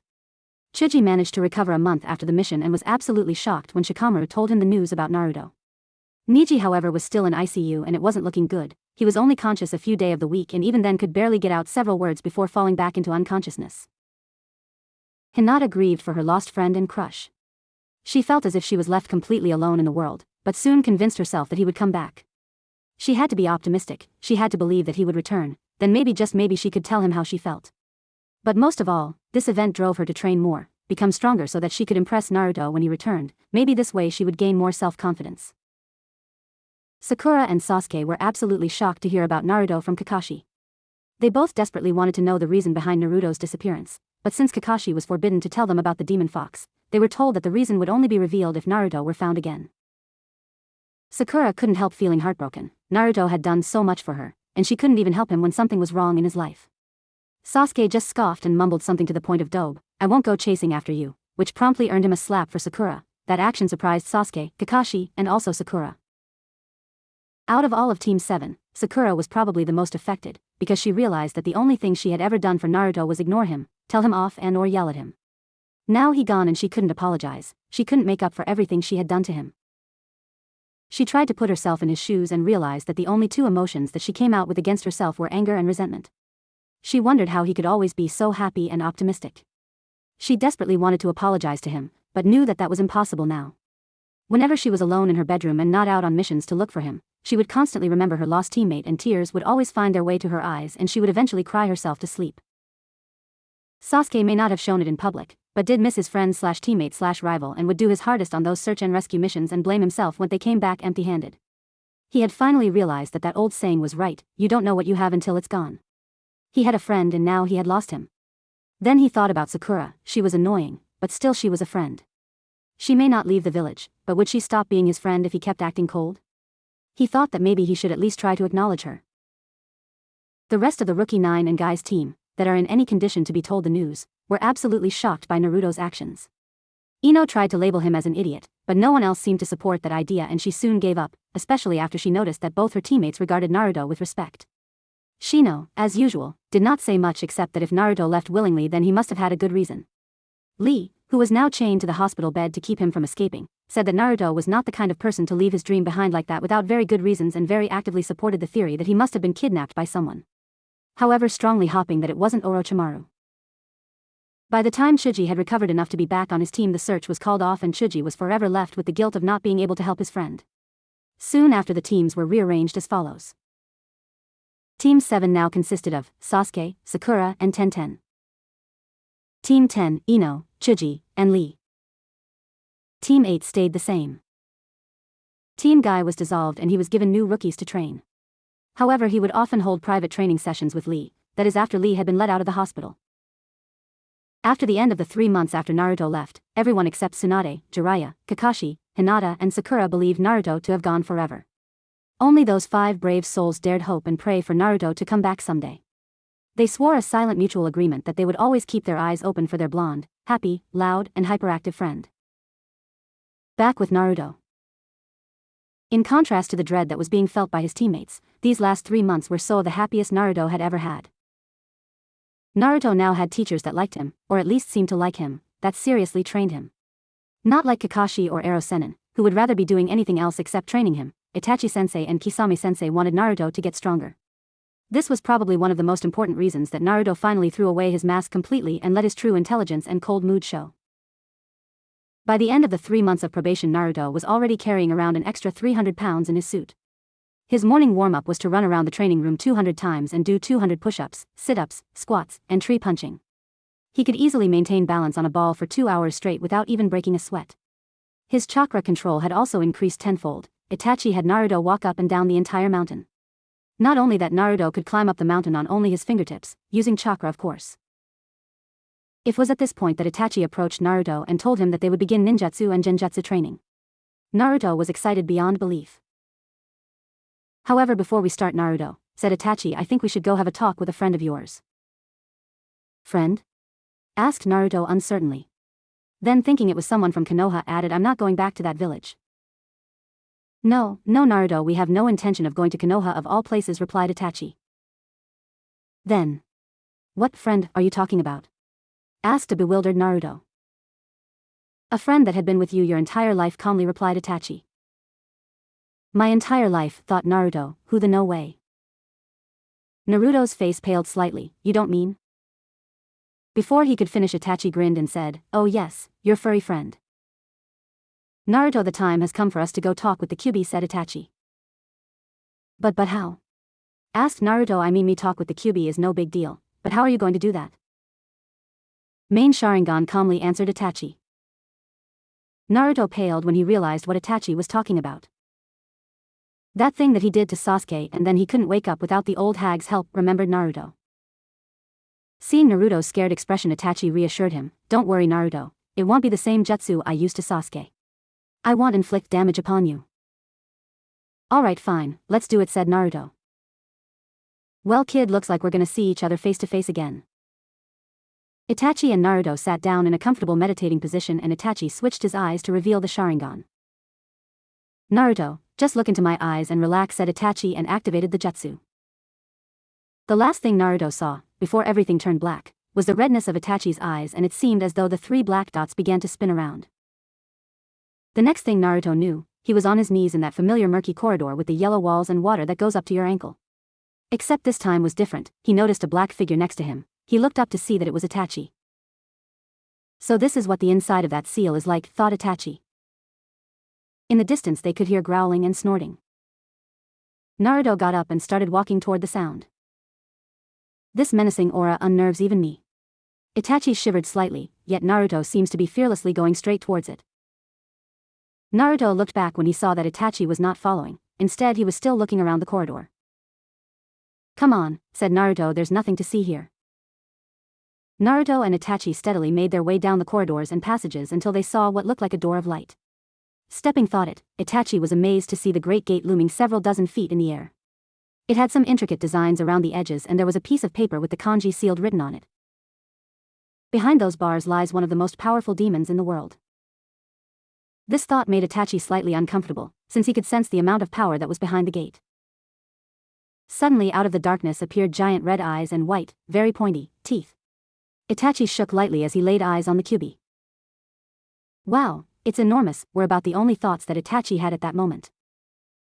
Long time no see, Fox, said Naruto, not very politely. Yes, we can once again converse with each other face to face, said the Kyuubi. Itachi was still speechless. Nice to see, come visit this dark, ugly, partially flooded home of mine, said the Kyuubi with resentment. Well, what the hell do you want me to do about it? Countered Naruto. Well, since it's your mind, you may as well try refining it. It's your cage, you decorate, argued Naruto. And what the hell am I supposed to use for decorations? You ungrateful little kid, roared the Kyuubi. Well, you seem to have plenty of fur that is going to waste, said Naruto sarcastically. Arg. Roared the Kyuubi, that is not funny, kid. The argument between the kid and the demon continued on for a little while longer, making Kyuubi angrier and angrier. I don't believe this, Naruto is talking with the Kyuubi as if he's just a normal person you meet out on the street. He doesn't seem to care that he's pissing off a great demon, thought Itachi. The Kyuubi finally noticed Itachi's presence and decided to address him in an effort to change the subject. Naruto, looks like you brought a friend with you today, said the Kyuubi. Huh? Oh yeah, this is my sensei, Uchiha, Itachi introduced Naruto. A guy? Why couldn't you bring a girl? They are a lot tastier, you know, said the Kyuubi, licking his lips. Itachi flinched at this last remark. What? Itachi-sensei is not for eating, yelled Naruto. So you are the Uchiha prodigy, mused Kyubi, so why did you come here? A little sightseeing tour? Said Kyubi with a smirk. Regathering his confidence, Itachi was finally able to respond, no, I am here to ask you to give you power to Naruto. Give my power to the boy? Laughed the Kyubi, and why the hell should I do that? Well, he is your host and it is only natural that your image reflects on his, said Itachi. And because of that, don't you want your host to look good and be powerful? Questioned Itachi. Be powerful and look good, yes, I want that, mused the Kyubi. Suddenly an evil grin crossed the Kyubi's face. Speaking of looking good, the Sharingan looks very good. Especially since it became a rare commodity, said the Kyubi in a tone that sent chills down both Naruto and Itachi's spines. Naruto, what do you think, we take one of his eyes and then use it as our own? The Kyubi asked with an evil sadistic laugh. Itachi trembled. If he really wanted to take my eye, would I be able to stop him? Damn fox. What's wrong with you? Screamed Naruto, adding some other quite colorful words. The Kyubi had finally managed to calm himself down. He enjoyed watching humans tremble in fear of him. It kind of annoyed him that Naruto wasn't like the rest of them, but on the other hand, Naruto was more of challenge, harder to crack than the rest of them, and the Kyubi enjoyed such challenges in life. Even though he would never admit it, he respected the boy a little bit. More power, huh? Mused the Kyubi. Well, Naruto, I think we can make a deal. What kind of deal? Asked Naruto carefully. How about this? The stronger you get, the more of my power you will have access to. How about jutsus? Asked Naruto. Well, I'll let your scared sensei there take care of that for now. Naruto scowled at this. Later on I'll fill in the blanks and teach you some very high-level jutsu, said the Kyubi sadistically. Naruto considered this deal carefully. It didn't seem bad. As long as he trained hard, the Kyubi would give him more and more power. Alright, I agree, but first you gotta teach me something for all the hard work that I have put in these last few months, said Naruto forcefully. As if. Growled the Kyubi, now get the hell out of here. With that, the Kyubi sent a wave of chakra at both Itachi and Naruto, and knocked them out to reality. Naruto woke up to find himself back in his room, lying down on the bed. Naruto tried to get up, but the pain in his head forced him back down. God damn fox, you didn't have to hit me that hard. As soon as he said that though, he felt his urge to perform some sort of jutsu. What the hell? I don't even recognize this order of seals, maybe I'll just wait a little bit before doing the jutsu. Contemplated Naruto. But as soon as he thought that, his headache seemed to increase even more, as if telling him to do the jutsu. Fine. Damn it. Said Naruto while getting up from the bed. Can't I get some time to rest and recover, mumbled Naruto as he was going through the seals. Seal, dog, dragon, bird, horse, ox, tiger. Fire wave no jutsu, yelled Naruto. He suddenly felt himself surrounded by an immense amount of chakra. Looking down and around himself, he saw that it was red chakra, whose physical form resembled that of a foxtail. Kisame appeared in front of Naruto with awe in his face. What the hell is that, Naruto? So I guess the Kyubi decided to teach me a jutsu after all, smiled Naruto. This is a jutsu the Kyubi taught me, calmly answered Naruto. Kisame blinked in surprise. The Kyubi taught him. Well, this day just keeps getting more and more interesting. Flashback. After having a talk with the leaders of the Akatsuki, Itachi and Kisame were on their way to Naruto. So, Itachi-sensei mocked Kisame. What kind of ninjutsu are we going to teach him first? Itachi sent Kisame a death glare, but calmly said, no, today I'm planning on helping him utilize the Kyubi's powers. Kisame was clearly shocked. And exactly how are you planning to do that? By going into his mind and having a talk with the Kyubi, said Itachi as if it was an everyday occurrence. You're gonna go, and then Kisame blabbered like his for a while, trying to recompose himself. He's gonna go see the Kyubi. I don't care if it's locked up in a cage, that's a demon for crying out loud, thought Kisame. Finally, after several deep breaths, that's all great, Itachi, but what if the Kyubi refuses? I'm sure we can come to some form of agreement. I hope so. Kisame thought Itachi had finally lost it, but of course didn't say so out loud. Itachi, are you insane? This is a demon you're negotiating with. Even you, being you, don't hold anything over it. About an hour later, A/N, this is still in flashback. Itachi walks in carrying an unconscious Naruto over his shoulder. What the hell happened to him? Asked Kisame as he saw Itachi put Naruto on the bed. Passed out, Itachi said simply, guess it strained his mind too much. Just then there was a knock on the door. Itachi opened the door to reveal a figure in all black with long dark green hair and emerald eyes. A/N, more on this person later.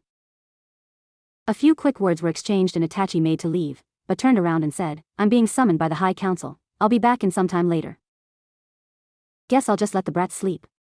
Mental exhaustion, especially when the Sharingan is involved, should be allowed to pass naturally. End flashback.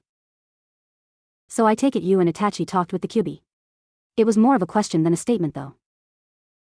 Yeah, said Naruto calmly. I can't believe this kid, he's talking about as if it's a normal, everyday occurrence, thought a bewildered Kisame. Although Kisame wanted to ask Naruto how come he was so calm, he could risk letting the suspect that he was even the littlest bit scared of the fox. I see, what did you agree on? Asked Kisame. Basically that the more I train the more power the Kyuubi will be willing to give me, said Naruto as he released the jutsu. Kisame suddenly remembered about the new jutsu that Naruto had and asked him about it. Oh, it's a defensive jutsu, the Kyuubi said that it will keep out almost any kind of attacks, explained Naruto. He didn't tell me everything though, so I'm gonna have to play around with it later. I see, a demonic ultimate defense, thought Kisame. Then the door opened and Itachi walked in. Kisame, we have a mission in the waterfall country, said a serious Itachi. I see, answered Kisame and began packing his things. Naruto was dismayed. What about me? He asked. You're coming with us, replied Itachi, so get packing. Alright, a mission. Rejoiced Naruto. No, said Itachi, the mission is only for Kisame and me, you will just be training. Oh, pouted Naruto. Well, at least I get to travel better than being stuck inside this hole. The three quickly packed up a few belongings. Itachi presented Naruto with his very own Akatsuki cloak that was of course cut down to fit Naruto. Even though Naruto had grown a little bit due to his intense training routine, he was nowhere near as tall as Itachi or Kisame. They had a light lunch and set out from their mountain residence. They traveled back the same way they used to come there. After several days of travel they arrived at the waterfall country without many occurrences. However, during this trip Naruto learned a very valuable skill, the ability to kill. It occurred at the end of the second day, when they had made camp and were getting ready to go to sleep. Naruto had first watch. About an hour after Itachi and Kisame fell asleep, Naruto picked up distinct sounds of people sneaking about around them. After just several seconds of listening, Naruto could tell that there were 4 people, 2 behind him and 2 in front. However, Naruto stayed perfectly still. So they think I don't notice, huh? Well, that'll be their undoing, thought Naruto while faking a yawn. From the feel of their chakra, or lack thereof, they are just bandits. Naruto smiled inwardly as he heard the 2 behind him start running towards him. Game on. One of the bandits smiled as he hit Naruto in the back with a butcher knife. The smile quickly faded when Naruto disappeared in a cloud of smoke. Before the smoke could clear, 3 shuriken had already hit the bandit, 1 in the back of his head, the other 2 hit the upper back. The bandit collapsed dead instantly, still holding the butcher knife. However, it was now clearly seen that the knife was lodged tight in a log. The second bandit, who was running right beside his comrade, saw this and spun around expecting Naruto to attack him from behind. The last thing he saw was the path that he had just come by. Naruto had reappeared right behind him and stuck his kunai through his neck. Blood was spraying everywhere as Naruto pulled out his kunai. Ah, the smell and feel of blood, isn't it great? Asked the Kyuubi, obviously satisfied with his vessel. Shut up. Don't make me lose concentration, I still have 2 more to take care of, yelled Naruto. He spun around prepared to deal with the others in the same way, but found that Kisame and Itachi had already dealt with them. After seeing this he was surprised that he felt disappointed. What the hell? Why am I unhappy, thought Naruto. Because they took away our kill, growled an annoyed Kyuubi. Naruto still couldn't believe it. I'm sad that I didn't kill them. Accept it already, kiddo, you like blood just like me, said the Kyuubi with an evil grin. No, Naruto tried to deny it weakly. Kid, face it, this is what you've always wanted. Ever since you were first exposed to people, said the Kyuubi as he showed him a memory from his past in Konoha. With the memory came emotions. Emotions of hate, loneliness, sadness, anger, and killer intent, thought a shocked Naruto. Yeah, kid, those were your instincts telling to retaliate against those assholes. Why you put with it is beyond me. I just wanted to prove them wrong, answered Naruto in a sad tone. And you can still do that, said the Kyuubi. What do you mean? Asked Naruto confused. I ran away from the village and killed some of their own people. How can I prove them wrong? Don't you see, kid?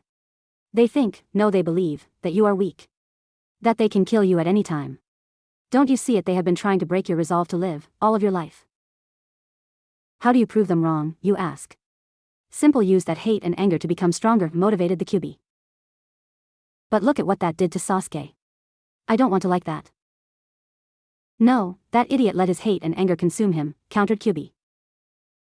I said use your hate and anger. Use it as fuel for your strength, but never, and I mean never, let it take control of you.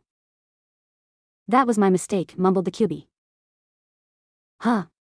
What do you mean? Asked Naruto. Never mind that, I might tell you later. The important thing is that you understand and utilize what I have just told you. Will you do that? I'll try, said Naruto uncertainly. I won't take any tries from you. Just do it, said the Kyuubi forcefully. I'll help you out on the way. Yes, I will, said Naruto determinedly. Now, if you'll please notice what is going on in the real world, said Kyuubi sarcastically.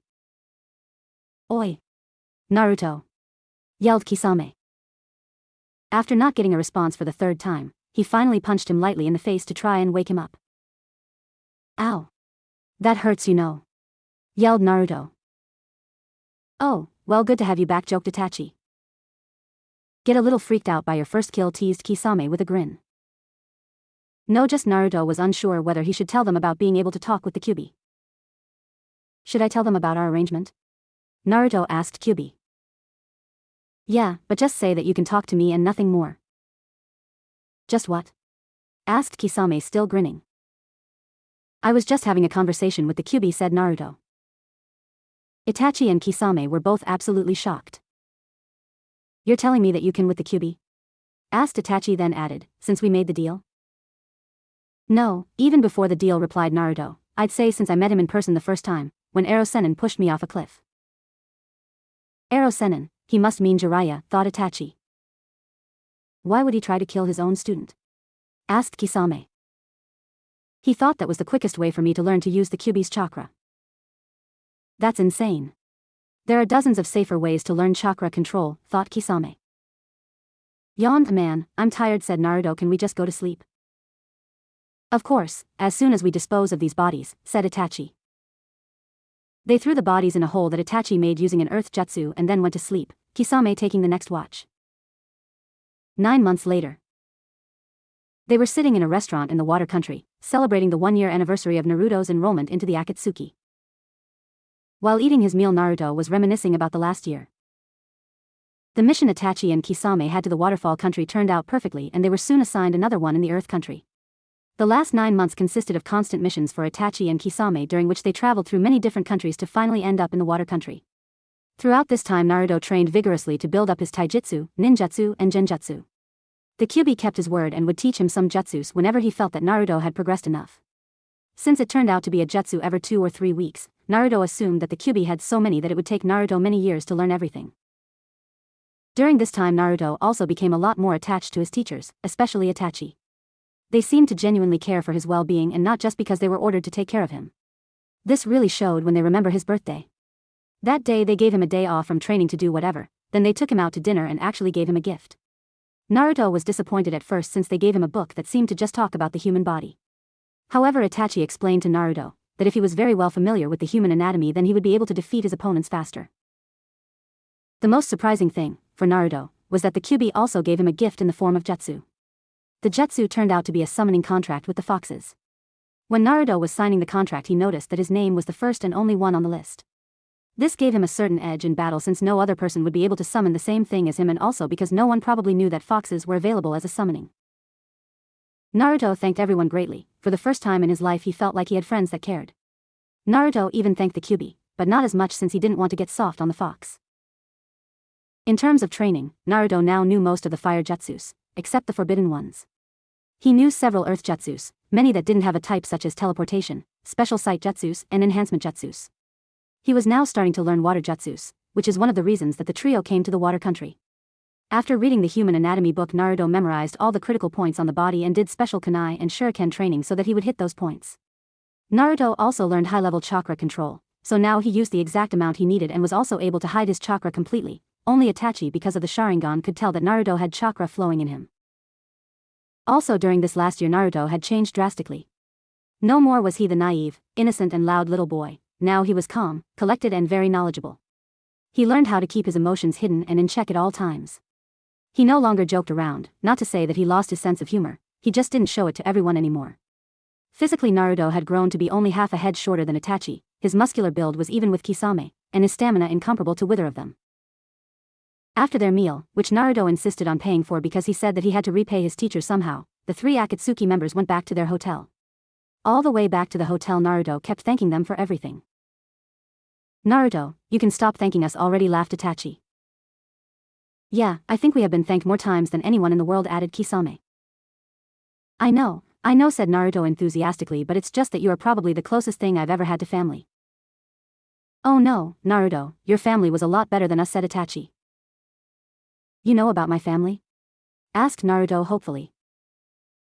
Yeah, probably any jounin of the leaf would know about your family, said Itachi simply, then added, especially your former teacher, Kakashi.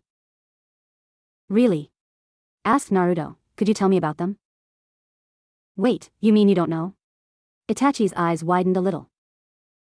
No, answered Naruto sheepishly. Well, I don't know a lot, said Itachi. I know about your father, but not your mother. Your father was the Yondaime Hokage, Kazami Erasure, said Itachi. A/N, I have seen this name used for the Yondaime in several fanfics, so I'm gonna use it too.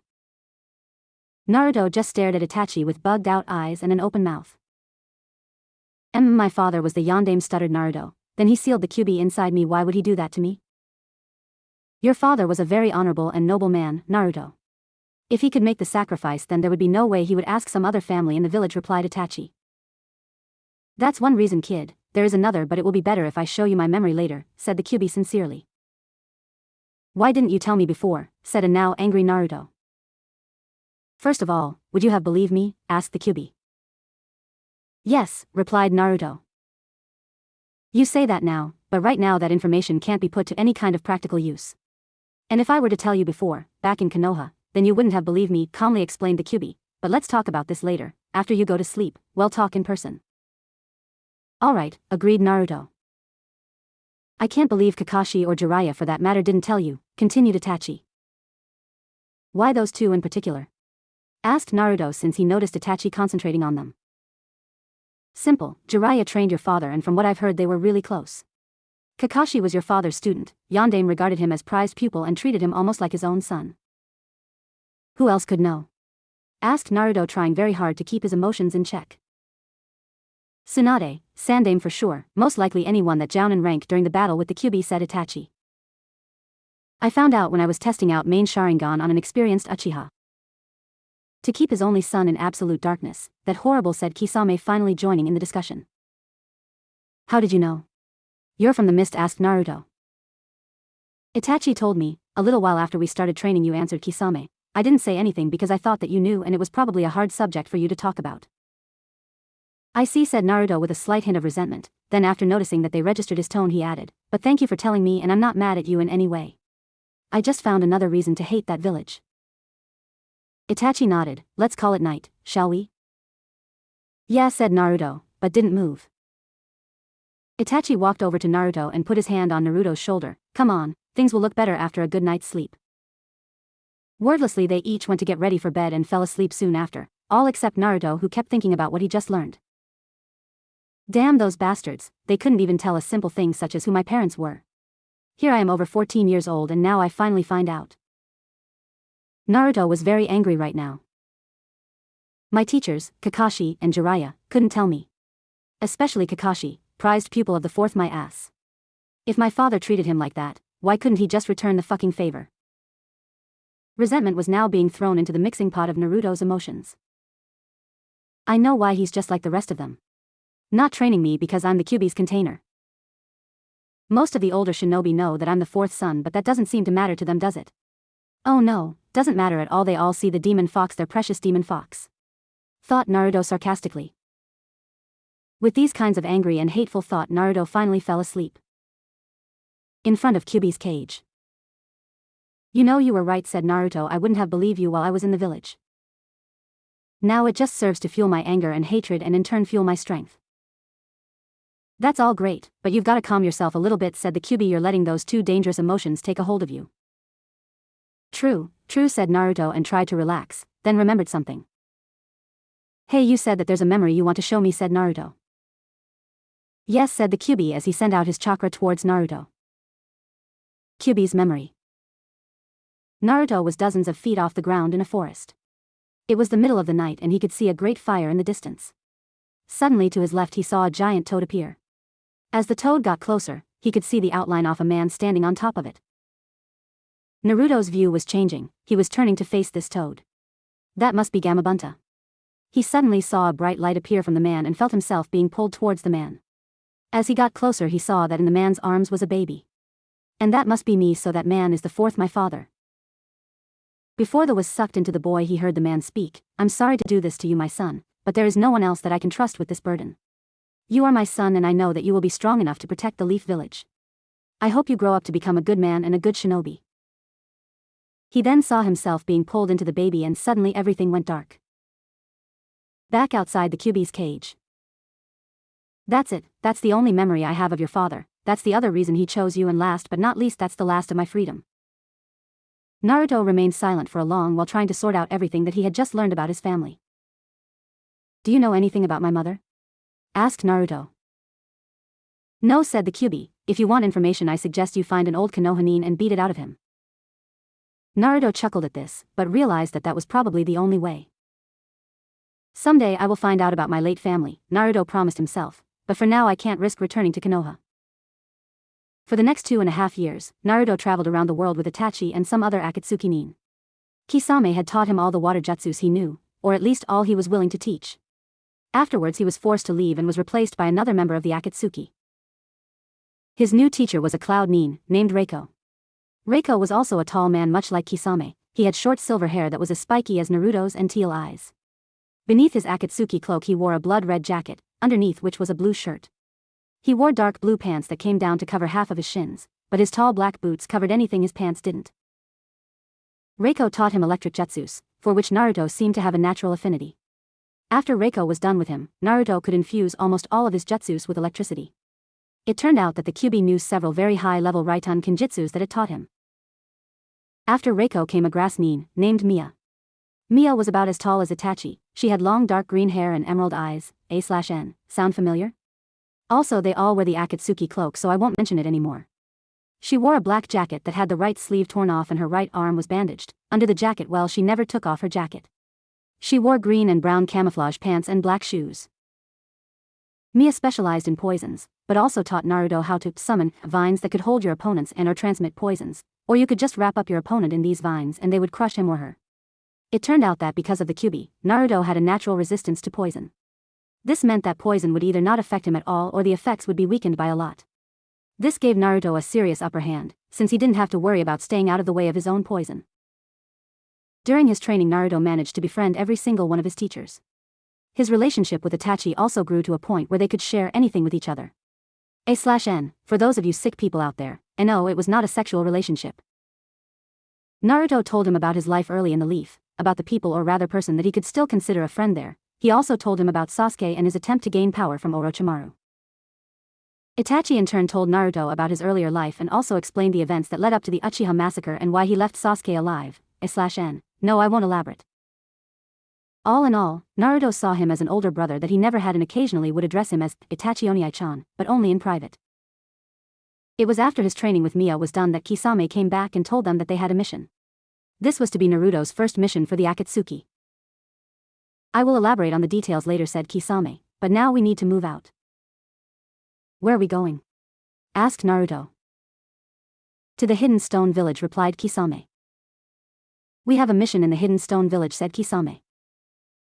We're leaving immediately, then ordered Itachi. Naruto nodded and instantly adopted a serious attitude. They packed up and left. Kisame estimated the trip to take 3 days. The first day was traveled mostly in silence, except Itachi and Kisame who seemed to be discussing something. Even though Naruto burned with curiosity about his first mission, he decided it better not to ask. He knew that Itachi would fill him in eventually. Patience is something Naruto had to work hard to learn.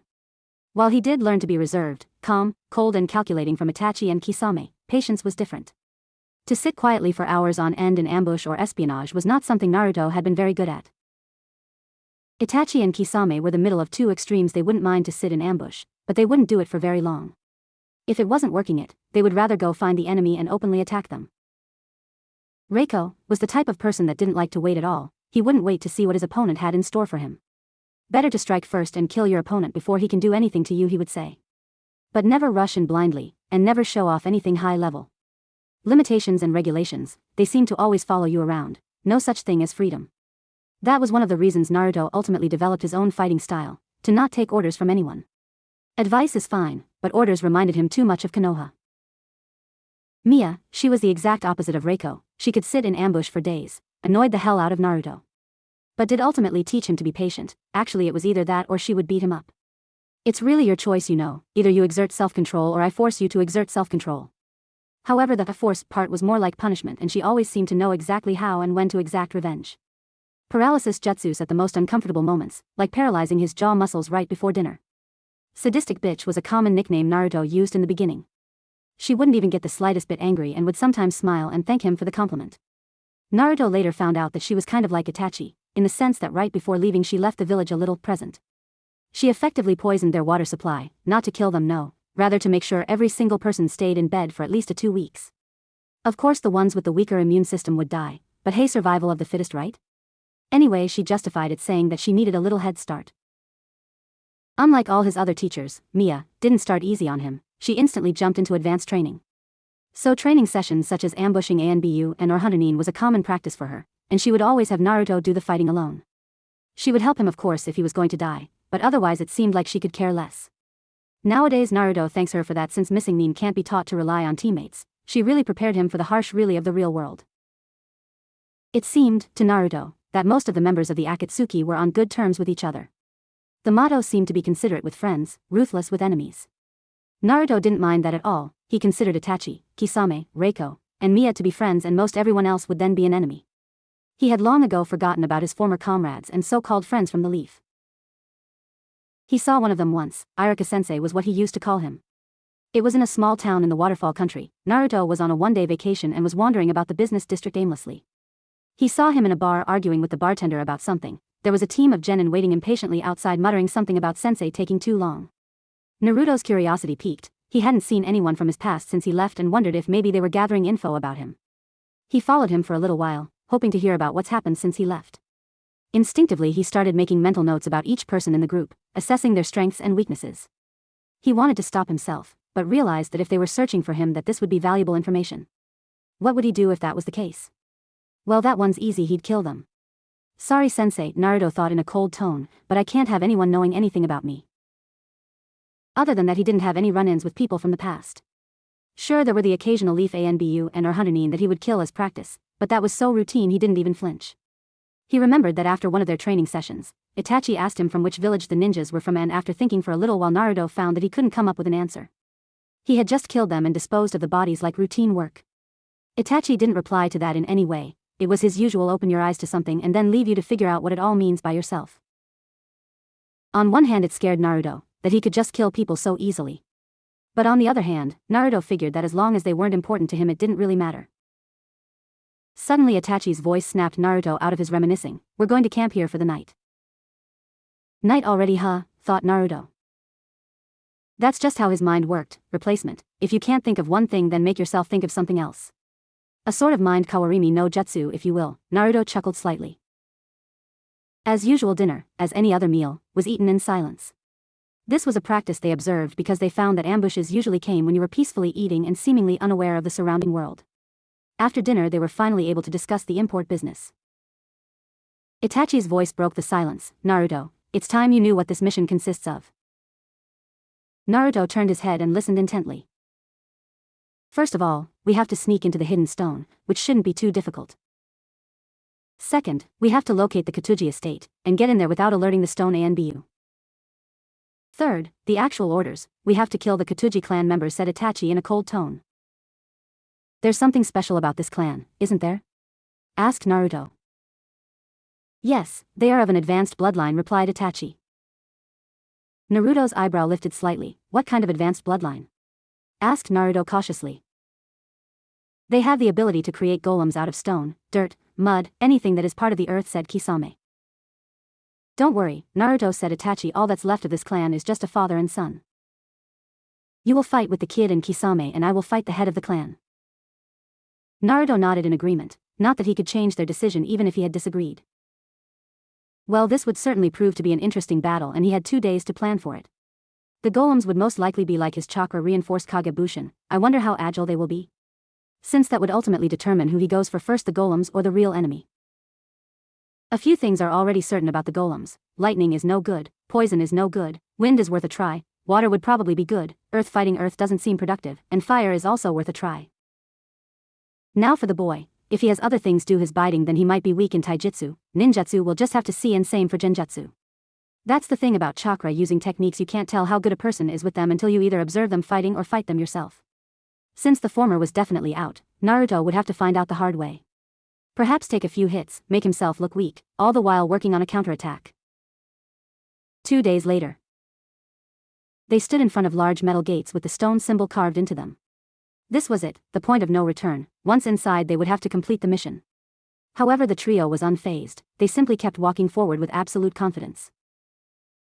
Itachi activated his Manjiki Sharingan and the guard didn't even question them. Part 1, complete, thought Naruto, even though he knew that he didn't do anything. Finding the Katuji clan residence was no problem, they seemed to be well known in the stone. Getting in was done in much the same way, just a lot more cautiously, and also Itachi made sure to disable the guards, the bodies of which were quickly hidden. Part 2, complete, thought Naruto, now comes the hard part. Part 3. They are on the far side of the compound, whispered Naruto, training most likely. Heightened senses made search and destroy missions, or training sessions as it was for Naruto, so easy. His senses confirmed the information, there were only 2 people training and the guards didn't seem to be numerous or paying too much attention. We best attack while they are training, said Itachi in a low voice, we can't take chances on other ninjas showing up. Kisame and Naruto nodded in agreement and moved toward their enemies. They soon saw 2 figures, one was resting against a tree and the other was doing some sort of earth jutsu. Based on chakra levels, the latter is the kid, thought Naruto. The boy suddenly stopped his jutsu halfway through to look at the intruders, diverting his father's attention to the approaching trio. The man got up and yelled out, "Who are you and what are you doing here?" "Our identities do not concern you," calmly replied Itachi, "and we are here for your heads." The boy visibly stiffened for a second, then became relaxed once again. However, this small change did not go unnoticed by Naruto. "So a little scared of death now, aren't we?" "You are not our enemies," replied the man once again. "Leave now or we will be forced to fight you." "Then you shall have to fight us," said Itachi coldly. As Itachi and Kisame prepared to battle, Naruto beckoned to the boy that he was going to fight him one-on-one. The boy proudly accepted Naruto's challenge and they both jumped a ways to the side to have more room to battle. Let's start off simple, thought Naruto. He then gathered the required chakra and made 2 Kagebushin appear on either side of the stone nin. Not normal Kagebushin, but chakra-reinforced Kagebushin. Naruto always makes this special kind nowadays since the normal kind are just worthless in a real battle. The boy was shocked that Naruto was able to perform ninjutsu without the use of seals. Naruto smirked at the stone nin's reaction. Training pays off even if I can only do this with simple jutsus. The clones attacked the stone nin using only taijutsu, one going for the legs, the other for the torso and head. The stone nin was able to dodge the clones' attacks and after gaining some distance did several hand seals and slammed his palms into the ground's secret jutsu, clay golem. Naruto then saw 3 mounds of earth rise up and form themselves into the shape of a person. So this is what they look like, mused Naruto, now to test them. He instantly had his Kagebushins attack the golems. While the golems certainly lacked in speed and couldn't always block or dodge his clones' attacks, they sure packed a punch. Both of his special Kagebushins were destroyed in just 3 or 4 hits. Without a moment of hesitation, the stone nin had his golems attacking the real Naruto. Naruto parried and dodged the attacks easily and noted that the golems were fighting on a chunin level. Just when he was about to counterattack, Naruto felt some chakra below him. Shit, he's going to attack me with ninjutsu while I'm distracted fighting his golems with taijutsu, then I have to get serious. Naruto jumped up right before the ground under him exploded. He pushed himself off the heads of one of the golems, sending it into the others, slowing them down a little bit. While in midair, Naruto already started doing the necessary hand seals for his jutsu. He completed the hand seals several seconds after landing. Suiton, water explosion no jutsu, said Naruto in a faint voice. Before the golems could react, they were swallowed up by the water and carried away about 50 feet before being slammed into a wall. The water had torn apart the clay and hence rendered the golems useless. Naruto's attention was now switched to the stone nin, and Naruto smirked at the frown on his face. The stone nin then started doing the same hand seals as he had done a little while ago. Naruto knew better than to let him finish and instantly charged at him, whispering, "Split." From the stone nin's perspective, there was only one Naruto charging at him, but in reality the stone nin was just seeing the clone, and the real Naruto was stealthily making his way behind his opponent. A/N, split copy Kagebushin, split. The clone comes out of the user's body. Basically imagine a soul leaving a body, same type of image except it's not the soul but a clone. If the clone charges forward, it looks like the real person is charging forward. If any other direction, most people would write it off as genjutsu. Both being terrible mistakes in battle. Naruto's clone charged forward, but right in front of the stone nin he suddenly disappeared and reappeared behind him and made to punch him in the back of the head. The stone nin countered via Kawarimi, replacing himself with a rock. The stone nin smirked, "Doton, spike." Suddenly the ground under the clone spiked up into a spear and sliced the clone's left leg. Doton, land bind. The earth crawled up the clone's legs up to about his knees and solidified. Thinking that victory was his, the stone nin relaxed and calmly walked over to the clone. Just as the stone nin raised his kunai to slit the clone's throat, he felt a presence behind him and cold metal against his own throat. "You underestimated me," said Naruto in a cold tone, "and you assumed too much." The stone nin shifted uncomfortably and tried to break from Naruto's hold, but was unsuccessful. "Now I can assume a fact." Naruto pulled his katana away slightly, but then returned it with full force and chopped out the stone nin's head. As the body fell to the ground lifeless, he added, "That you're dead." Naruto wiped his bloody katana and put it back in its sheath that hung behind his head. Then looked over and saw that Itachi and Kisame seemed to be winning and sighed contently. "Hey kid, take that scroll your enemy has," suddenly said the Kyuubi, making Naruto flinch in surprise. Naruto took the scroll and looked at it. Doton Jutsu Mastery was written on the cover. It's probably something to do with their blood limit, thought Naruto. Maybe or maybe not, calmly replied the Kyuubi, then noticing the hesitation in Naruto's mind added, "Just take it. If it is worthless, you can practice one of your fire jutsus on it." "The fire jutsus I need practice with are all a bit too big for a scroll." "Get off your high chair. You don't know everything there is in the world," growled the Kyuubi. Fine, grumbled Naruto. Although it was true that Naruto wasn't that good with earth jutsus. He knew some, but he didn't use them very often, mostly because he said that by the time you put your palms on the ground your enemy could have already gained a better position. Even though Itachi didn't share his point of view, he didn't bother pursuing him with further training for two reasons. 1. Naruto, being as stubborn as he is, wouldn't back off his point. 2. Naruto was already proficient in Raitun, Suitun, and Katon. So Doton wasn't really necessary. Naruto pocketed the scroll, grabbed his enemy's head and went to meet up with Itachi and Kisame, who he saw had now completed their battle. Itachi took a look at Naruto, saw the head he was carrying and nodded in approval. Kisame threw Naruto a bag to put the head in. "Let's get out of here," said Kisame, "we are unwelcome." With that the three vanished, running towards the nearest exit. Naruto noticed that getting out always seemed to be more bothersome than getting in. They always fight to hold you in, but are much more mellow when it comes to holding you out. Naruto pondered this while slitting a guard's throat and jumping over the wall to disappear into the surrounding forest. A/N, Kisame taught Naruto how to use a katana. Several days later, they appeared before the Akatsuki Council and reported their mission complete. The three leaders acknowledged this and for the first time in 3.5 years actually introduced themselves to Naruto. Rito was the leader of the Akatsuki. It seemed that he started it with the help of Kane, who was second in command. Hajiko was the first member and resided on the council because he didn't have any missions. Rito also informed them of the death of one of the teams of the Akatsuki. Rito did mention the names, but since they didn't mean anything to Naruto, he simply forgot them. This, combined with the fact that Naruto was now ready, is why they decided to split up the trio. Itachi and Kisame would go back to being a two-man team and Naruto would join up with Reiko. Rito then dismissed Naruto and bade him to make himself comfortable here until Reiko arrived from his mission. Itachi and Kisame were no doubt given another mission since Naruto didn't see them later that night. Reiko arrived in a few days and they were given another mission for which they set out immediately. 1.5 years later. Naruto was relaxing on the couch of his room at the Akatsuki headquarters after getting back from a mission. A lot has happened during the last 1.5 years. He did several missions with Reiko for the next 6 months. Some were assassination missions, others were to steal something or other, usually scrolls. It was after returning from one of these missions, he learned that Kisame was killed during his previous mission.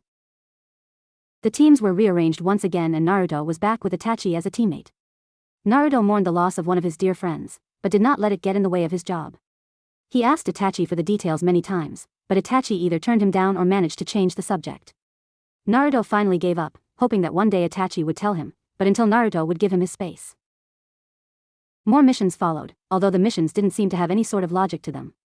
It looked as if the Akatsuki was using random hit-and-run tactics. This of course did not sit well with the members at all. Considering all of the Akatsuki members were Class S missing mean who could just as easily be doing random hit-and-runs on their own and get a lot more out of it. Sure, they were paid, but it seemed that it wasn't nearly enough. Half of the stuff they were stealing was easily worth 3 times as much on the black market. Tensions were high, yet the organization seemed to hold together.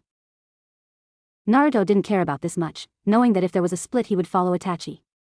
What was the Akatsuki for Naruto? Well, what began as a way to rebel against Konoha was now nothing more than a shell that told him who to kill or what to steal. He had to admit he didn't like being ordered about by a bunch of strangers. Why did he stay there? The only reason he could find was his big brother. Naruto respected, trusted and looked up to Itachi. Itachi knew all this of course, but he wasn't a person to openly show affection. Itachi also sometimes wondered whether Naruto could beat him or not. Neither would challenge each other to a real fight though, sparring was fine, but neither wanted to fight to the death. For Naruto because Itachi Oniai-chan was like the family he never had and for Itachi because Naruto was also like family, but in a different way. Naruto understood him. Naruto understood why he did what he did. Naruto understood his relationship with Sasuke a lot better than Sasuke did himself. Sasuke no baka, chuckled Naruto. Someday maybe Naruto would beat it into Sasuke, but for now he was content with the knowledge that the so-called genius couldn't even figure out his own family relations. Just then Itachi walked in with a scroll in his hand and slammed the door to bring Naruto back to the real world. Naruto glanced at Itachi. So new mission? Yeah, this one's interesting, said Itachi in an amused voice. Really, so what are we doing? Asked Naruto in a passive tone. It's more like what you are doing. Itachi continued in the same voice. Great guessing games again. Itachi just loves this stuff. He has information which I have no way of knowing and then teases me with it. What do you mean? Asked Naruto in a half-bored tone. It's a solo mission for you, replied Itachi with a slight smile. Naruto raised his eyebrows slightly. Since when does the Akatsuki send me on solo missions? Hell, since when does it send anyone on solo missions? Where? Asked Naruto. A very interesting place, replied Itachi. Amuse me, said Naruto in a very bored, but slightly frustrated tone. Itachi smiled and said the one word that almost made Naruto fall off the couch, Konoha. A solitary figure stood outside the wooden gates of Konoha. He was clad in almost all black. He had black travel shoes, black pants with multiple pockets and had a kunai holster on his right leg. He had a black jacket, the left sleeve of which was cut off at the elbow. His left arm was bandaged from the shoulder down to the wrist. He wore a black face mask. His dark blue eyes seemed to be somewhat violet and his dirty blonde hair had streaks of red going through it. If his hair didn't completely cover his ears, one would see that they were slightly pointed and had orange-red hair growing on top. He wore his forehead protector tied around the upper part of his left arm. The forehead protector had the Hidden Grass Village's symbol on it. Never thought I would come back here again, especially under these circumstances, mused Naruto. 5 years and here I am. Last time my back was to the gates, this time my front. Naruto sighed deeply. My source of pain is right there in front of me. Images flashed in Naruto's head, the stares, the glares, the abuse, the mocking, the put-downs, and much more. Naruto shook his head to rid himself of all this shit. This isn't a revenge trip. Can't let my feelings get in the way. Flashback. I'm going where? Yelled Naruto, jumping up to his feet. Konoha, calmly answered Itachi. Konoha. Yes, the hidden leaf village in the fire country. I know what Konoha is, said Naruto in an annoyed voice. Then why do you keep asking? Said Itachi with a grin. Naruto let out a frustrated sigh, but seemed to calm down a bit. Konoha, huh? Naruto scoffed. Why are they sending me of all people? Asked Naruto in a disgusted tone. Then continued in a sarcastic tone, what, do they want me murder everybody? Itachi sharply breathed out of his nose and threw Naruto the scroll. Naruto opened it and quickly skimmed through it, his eyebrows rising more and more as he went through the scroll. Well, this is certainly interesting, said Naruto. Wouldn't it be better to go after the Jounin exam is over? Asked Naruto in a contemplative tone. I mean, the security will be less, once the hype is over. Getting in, for foreigners, is easier this way, replied Itachi. True, all I have to do is take an identity from some other village, said Naruto, but wouldn't it be better if both of us go? I mean, it'd be less suspicious. Yes, it would be better, said Itachi. However, management said something about testing your power or showing off your power. If a single ninja can do this, then what about a group, right? Questioned Naruto rhetorically. This would be the Akatsuki's show of power. Interpret it as you will, that's what Rito said. In that case, I'll have to choose a village with an initially small amount of people. If you unroll the scroll a bit more, you will see that the list of contestants is already prepared, informed Itachi. Naruto did as instructed and saw the list, so management is being helpful for once. Either this one or that one. Wait a second, the grass will do perfectly, mused Naruto. They are only sending 2 people. I just hope at least one is a guy. I wouldn't want to fight while in sexy no jutsu form, chuckled Naruto. Come to think of it, I have done that in a long while. The memories of youth. Naruto's smile quickly faded, the happy ones at least. The leaf always seems to have the most, said Naruto. The hosting village does usually have the most participants, explained Itachi. Alright, off to find the grass participants and get a new identity, said Naruto, heading to the door. Good luck, Naruto, said Itachi with a small smile. I'll be on the outskirts of the village, throughout the exam, just in case. Thanks, take care of yourself, said Naruto and rushed out. You too, kiddo, you too, said Itachi in a caring voice. You've got the more dangerous assignment. Going back to your home village is always difficult for people like us, whispered Itachi in a distant voice. The list is as follows. Leaf, 11, sand, 3, stone, 6, snow, 3, mist, 6, waterfall, 4, rain, 7, grass, 2, cloud, 5. End flashback. Well, here goes mission start, Naruto thought as he calmly walked toward the gates. As soon as he got close enough, a guard motioned him to stop and asked for his papers. Nazashi of the grass, huh? Asked the guard attending the Jounin exam. Yes, answered Nazashi. A/N, from now on, until I say otherwise, I'll refer to Naruto by his fake identity. Aren't you coming a little late? I mean, the exam starts tomorrow, said the guard. I was delayed, answered Nazashi simply, and then added, on a mission. Understandable, replies the guard, still looking through the papers. Hey, it says here that there should be 2 ninjas from the hidden grass, questioned the guard. There should have been, but she was killed on her previous mission, Nazashi managed to answer sadly. It's partly true, she was killed by me while both of the ninjas from the grass were, but we don't have to go into details. I see, said the guard. Well, your papers are in order, so you are clear to pass. You'll find the hotel about half a mile down the street. As easy as a walk in the park. Thank you, replied Nazashi politely and walked away. Back in Konoha, still can't get my mind around that concept. Focus, Nazashi, focus. You have a mission to do, and it's not to get reacquainted with old comrades. Naruto found and checked into the hotel without a problem. The reserved room had 2 beds that Nazashi moved together to become one. He dropped off his bag and sat down on the bed. Should I scout now or do it later? Nazashi decided to get some needed rest, since the exam was the next day. As he unstrapped his kunai holster, he held it in his hand for a second and looked thoughtfully at it. Just when I got used to throwing knives, I'm forced to use kunai again. But I can't help it, gotta blend in, and throwing knives don't commonly replace kunai. Nazashi held out an open hand with his fingers outstretched and tightened his muscles slightly. Watching amused as his fingernails lengthened into claws about 2 inches long. It's like holding 5 kunai, Nazashi smiled, and these are a lot more versatile. Another thing is that if I pour more chakra into them, they'll grow even more. Nazashi sighed deeply. Of course, all this came at a price. Flashback. Naruto is standing in front of Kyuubi's cage, watching in shock and confusion as the Kyuubi's chakra leaks out of the gates and all over the walls and floor. Kyuubi, what the hell is going on? Yells Naruto. Kid, I don't have much time left, said the Kyuubi. Huh? What do you mean? Asked Naruto in confusion. I'm sure you have noticed that during the past week your chakra supply seemed to have been growing, said the Kyuubi, and Naruto nodded. Well, that is because I'm merging with you. Merging?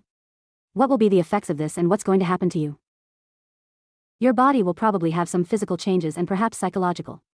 I'm not sure exactly what will happen. As for me, I'll be absorbed into you and won't have to sit in this cage anymore, said the Kyuubi with a slight smirk. Will I still be able to talk to you? Not likely, kid, said the Kyuubi in a passive tone. Anyway, I called you here to give you a farewell gift. Really? What is it? Just take off your jacket and hold out your left arm, instructed the Kyuubi. Naruto did as he was told. The Kyuubi then sent some chakra toward Naruto, which then surrounded Naruto's left arm completely and swirled around for about a minute. During this time, Naruto felt such great pain in his left arm that he had to drop to his knees and grit his teeth to keep from screaming. He had experienced this kind of pain before when Kyuubi modified his eyes to accommodate a special eye jutsu, so he knew that the rewards were well worth the price. Finally, the pain stopped and the chakra was absorbed into Naruto's body instead of returning to the Kyuubi. See, kid, my own chakra doesn't return back to me. Naruto looked at his left arm and saw burning red symbols painted on it.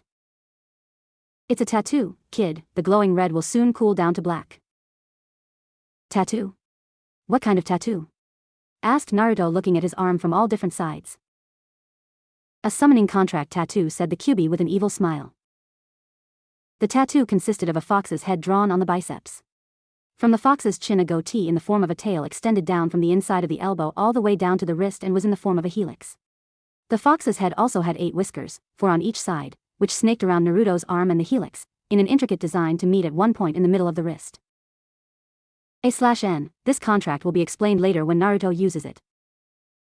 Naruto was sick for 3 days with a high temperature. He was constantly thrashing around in bed and had occasional chakra flames surrounded him that would destroy anything in their path.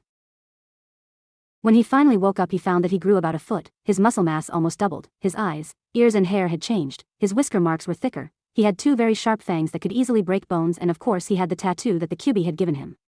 When asked about the tattoo by Itachi, Naruto simply said that it was a farewell present from the Kyuubi and didn't elaborate anymore. Psychologically, Naruto was mostly unchanged. He became a little bit more possessive of things that were his. He would only need about 3 to 4 hours of sleep, occasionally 5 if he were really exhausted. His chakra was seemingly unlimited. A Rasengan wouldn't even take away a percent. He never seemed to use up more than 25% of his chakra. He was now blessed with night vision and could interchange his own scent with that of a fox. The scary thing was that he was constantly figuring out new things that he could do. It seemed that after every battle, or at least after serious ones, there was something new that he learned. Not that Naruto minded at all. End flashback. That was 6 months ago. After staying with me for 18 years of my life, he left, thought Naruto sadly. He had gotten used to having the Kyuubi inside of him. When the Kyuubi merged with Naruto, it felt like Naruto had lost a part of his soul. That little voice in the back of his head that advised him. Naruto sighed, never thought I'd miss that fox. Naruto shook his head slightly, enough now, time to get to bed, so that I will have a good 5 or 6 hours to do some scouting. Next day, the Jounin exam participants were set to meet by training area 44 at 9 a.m. Nazashi showed up at about 10 minutes to 9. Forest of Death, again? Please, not another scroll hunt, thought Nazashi. Well, may as well look around and pretend to show some curiosity in the other participants. Nazashi noticed that the villages weren't interacting with each other, but rather stayed in their own groups talking quietly amongst themselves. Nazashi looked around until he spotted the Konoha group and slowly made his way closer to them, hoping to hear some interesting details about what happened while he was away. As he got closer, he was able to make out who was taking the exam. He recognized everyone except 3 people. Sasuke, Ino, Shikamaru, Hinata, Kiba, Tenten, Lee, and Shino were the ones he recognized. The others he couldn't even tell which clans they were from, and he surely didn't know them. Well, that's not good. I need to know who is a liability. Sasuke looked much the same except a bit taller. His hairstyle was the exact same, and he also had short diagonal lines going across his cheek, but they were a lot less distinct than Itachi's. He wore the standard Chunin vest over a black shirt with the Uchiha fan on the sleeves, black shorts, and standard blue sandals. He looked so much like Itachi, it's simply amazing. Ino had tight black shorts and dark red shirt over which she wore her Chunin vest. She had grown out her hair again, and it was in the same style as it was 5 years ago. She looks a lot more attractive, smirked Nazashi. Shikamaru, he looked exactly the same except he was taller and had a beard. My god, is he so lazy that he doesn't bother to change his appearance over 5 years? Hinata still wore the traditional Hyuga clothes, but had grown her hair out and it was now a bit below her shoulders. Also, she now had an aura of confidence around her. Seems like the shy girl grew up to become a beautiful woman. Kiba wore long black pants with his old gray jacket. Nazashi couldn't tell if he wore a shirt under the jacket or not. He looks grown up, but does he act like it? Next to Kiba was Akamaru, that now stood as tall as Kiba's mid-thigh. His white fur had taken on a more reddish color. That dog means business now. Tenten and Shino seem to not change at all except in height. What is it with this village and lack of change? Damn conservative sons of bitches, everyone probably has the same old mentality about the Kyuubi and their damned demon child. Nazashi had to mentally slap himself to stop these thoughts, since his left hand was now slightly shaking in anger. Lee had become an exact copy of Guy, exact. I wonder if he has a rivalry with Sasuke? Nazashi decided to keep his distance and instead activated his advanced hearing. Hey Lee, how are you feeling about going into this place again? Asked Kiba. I'm a little nervous about the whole exam, but this place still gives me the creeps, answered Lee. Well, I think we are going to kick ass. With all the training we had, we will certainly pass, said Kiba in a cocky tone. Same old show-off, thought Nazashi. How are you doing, Hinata? Asked Kiba. Fine, I'm pretty confident, said Hinata in a calm voice, then added a bit softer, I have to do this for Niji and Naruto-kun. The final name was in a whisper that no one could hear. Kiba seemed to understand and nodded sadly. It's really a shame that had to happen. He would have been a great ninja, especially since he managed to rid himself of his superiority complex. Yes, thanks to Naruto-kun, the last part was whispered. You still think he'll come back? Asked Kiba. I have to believe that we didn't lose 2 ninjas in that one mission. She gave a slight glare in Sasuke's direction. Nice to see he's not well liked, Nazashi smirked behind his mask. Yeah, said Kiba sadly, with Niji dying and Naruto going away. So Niji never did recover, interesting. Naruto then shifted his attention to Tenten, Ino and Shikamaru. Hey, how come Chuji isn't participating? Asked Tenten. He can't, said Shikamaru sadly. Why not? I've worked with him several times and he's pretty strong, said Tenten. His health doesn't permit him to become a jounin, said Ino. His body just won't be able to handle that kind of stress. Oh yeah, that's right, he never fully recovered from 5 years ago. Sorry, I apologized Tenten. No, it's alright, said Shikamaru. Seems that so much shit happened on that one mission. Nazashi sighed, at least he was able to become a chunin. He's a good person and a good ninja, he deserves it. Tenten suddenly smiled slyly. Anyway, how are you two Naras doing? Hey, we aren't married yet, retorted Ino, pushing Tenten slightly. Shikamaru just looked bored as usual and mumbled something about troublesome women. So, Ino and Shikamaru, interesting, a lot has happened while I was out. Akamaru's barking made Nazashi refocus his attention on Kiba. Nazashi noticed that Akamaru seemed to be looking at him. What is it, boy? What do you smell? Asked Kiba. Nazashi instantly hid himself in the crowd, his little espionage session over.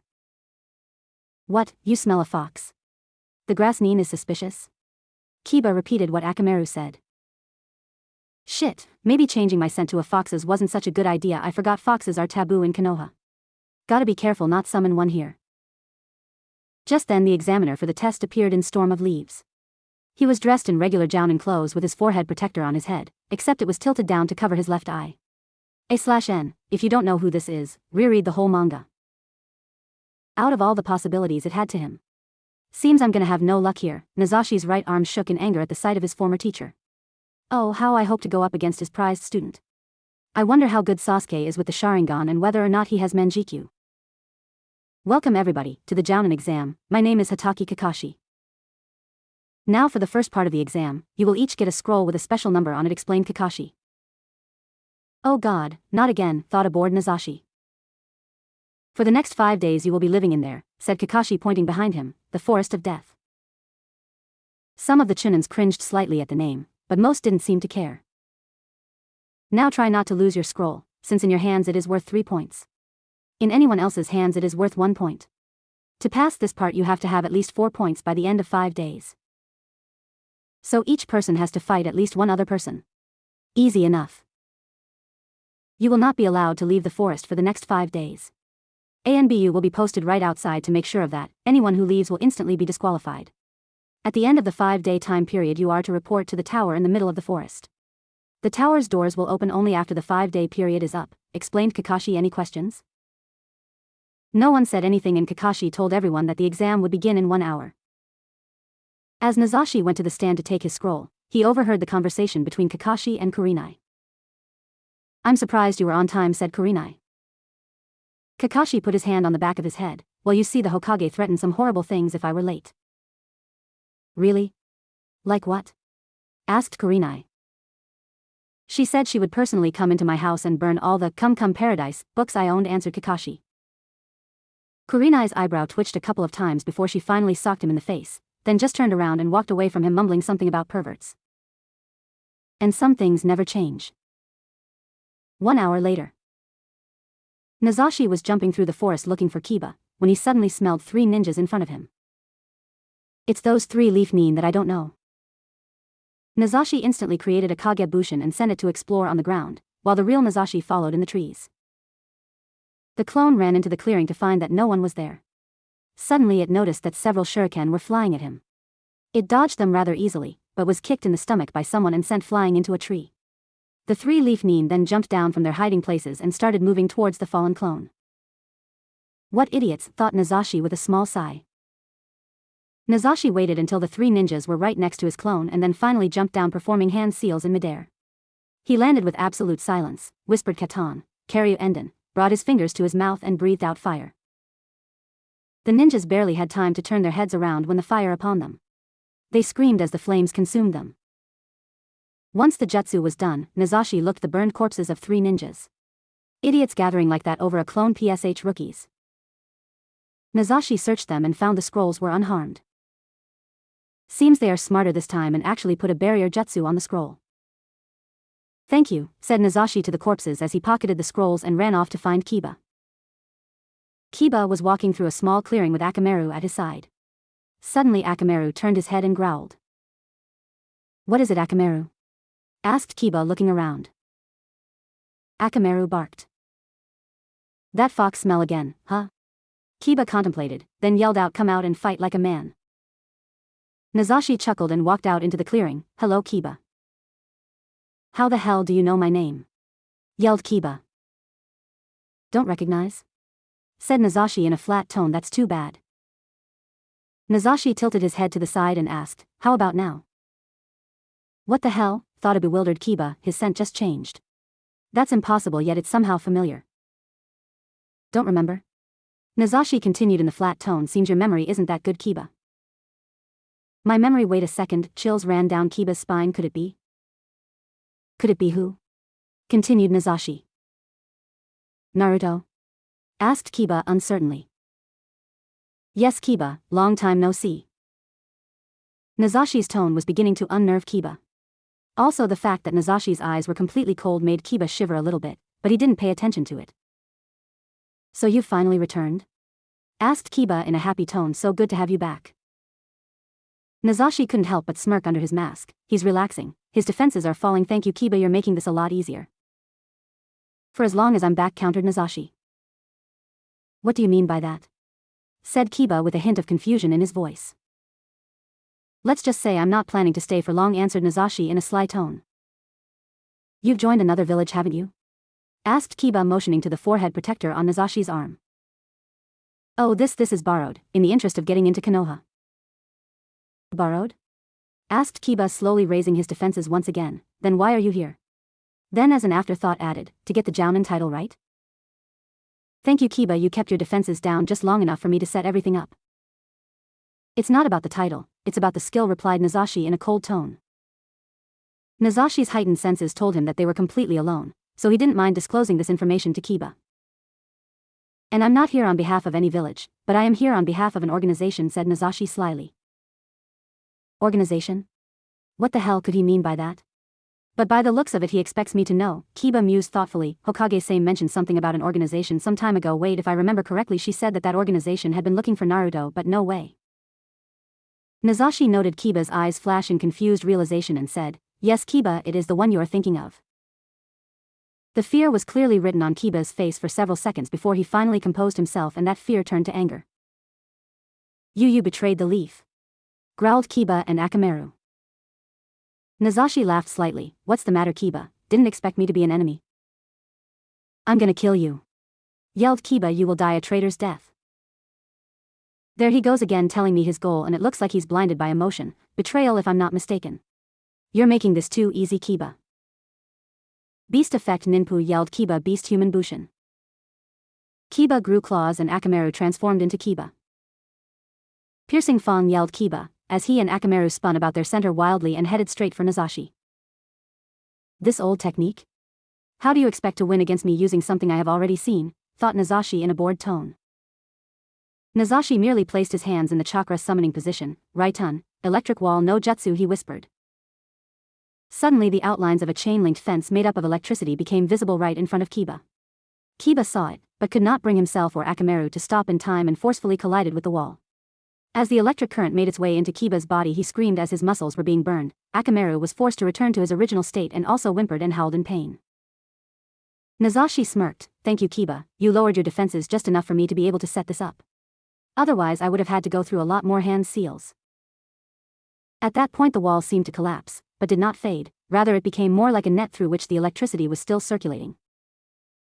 Oh dear me, said Nazashi in a fake carrying tone, did I forget to mention that this is an electric wall, chakra net combo. Nazashi then stretched out his right hand, with the palm pointing upwards, and wiggled his fingers in what seemed to be a random order. However, every time he wiggled a finger, Kiba and Akamaru would howl in pain. You see, Kiba, through the use of chakra strings I am controlling the amount of chakra going into the chakra net. This way also allows me to contrast and expand the net as I see fit. The chakra is actually being converted to electric energy, hence the name, electric chakra net. Nazashi suddenly shook off his hand and the chakra net disappeared. Nazashi quietly surveyed the damage he had done. Akamaru was completely knocked out, perhaps dead, and Kiba was struggling to get to his feet.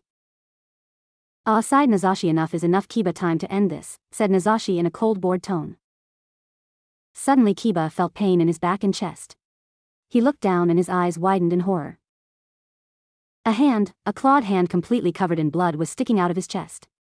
Kiba's leg muscles no longer held him up, this hand was the only thing that was keeping him from falling. He suddenly noticed that the Nazashi in front of him disappeared in a cloud of smoke. That was a Kagebushin. Blood was now pouring out of Kiba's mouth like a river. He was finding it difficult to breathe. He coughed, but more blood just kept coming out. The world around him seemed to get hazy and spin a little. Somewhere far off in the distance it seemed he heard a voice. Goodbye, Kiba, this was a nice reunion we had. The voice seemed to continue to say something else, but he couldn't make out what. Suddenly his head dropped down and the last thing he saw was blood red before the world faded to black. This was a nice reunion we had, but you're a liability, Kiba. I can't have you exposing me, said Nazashi in a completely cold tone. I'm sorry it had to end this way. Seems another person of our 5-man team has died, but such is life. Nazashi took Kiba's scroll and stood for a second thinking, now who else could be a liability? Sasuke? Not really Lee. Definitely not Shikamaru.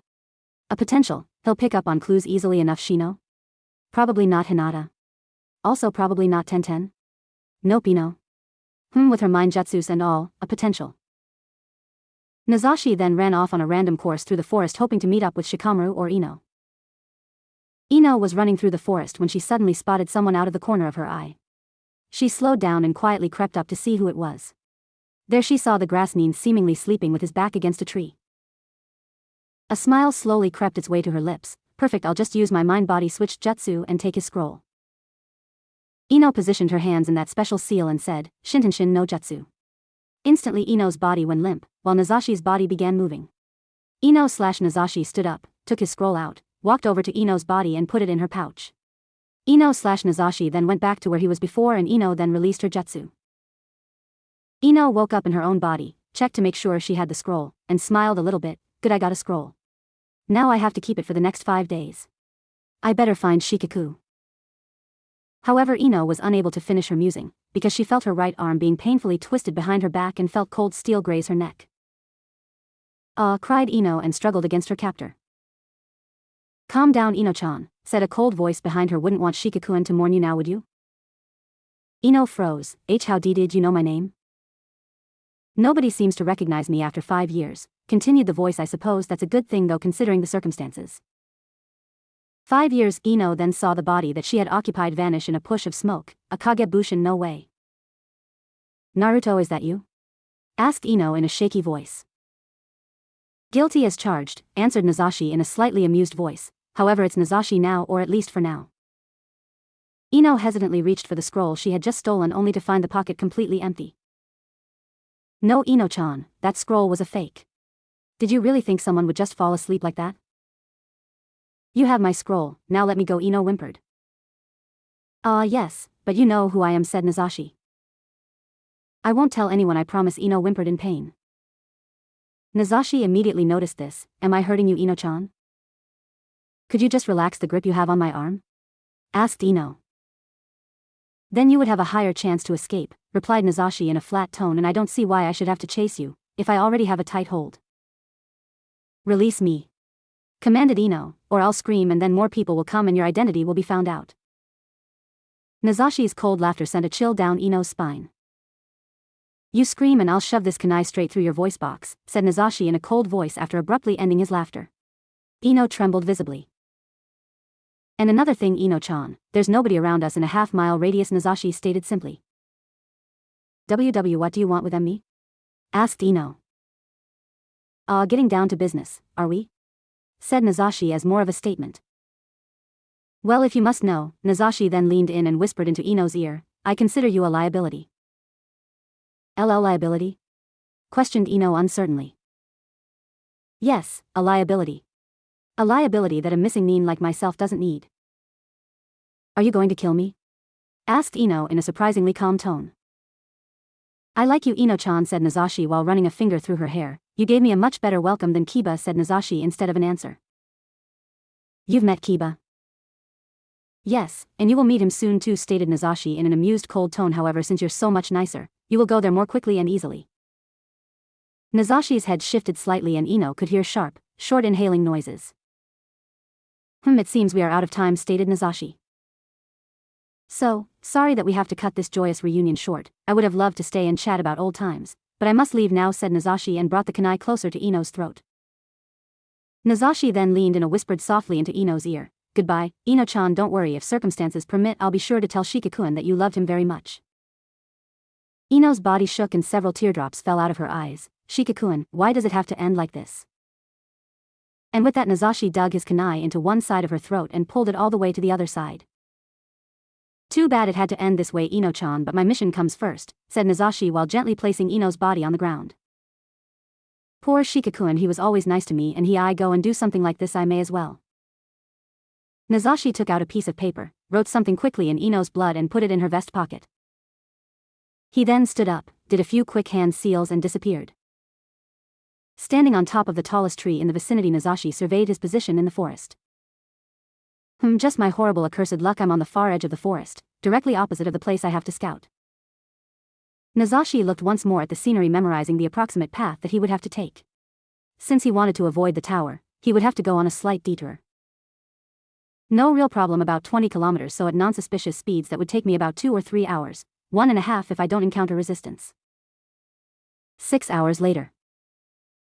Nazashi was at the edge of the forest and was preparing to sneak out of the testing area. First it's 5 leaf nins, now it's 5 random ninjas. And why is everyone so hell-bent on killing me?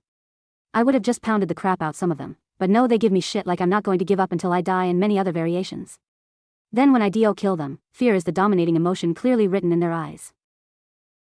Nazashi was just appalled at the absolute stupidity of some of the ninjas.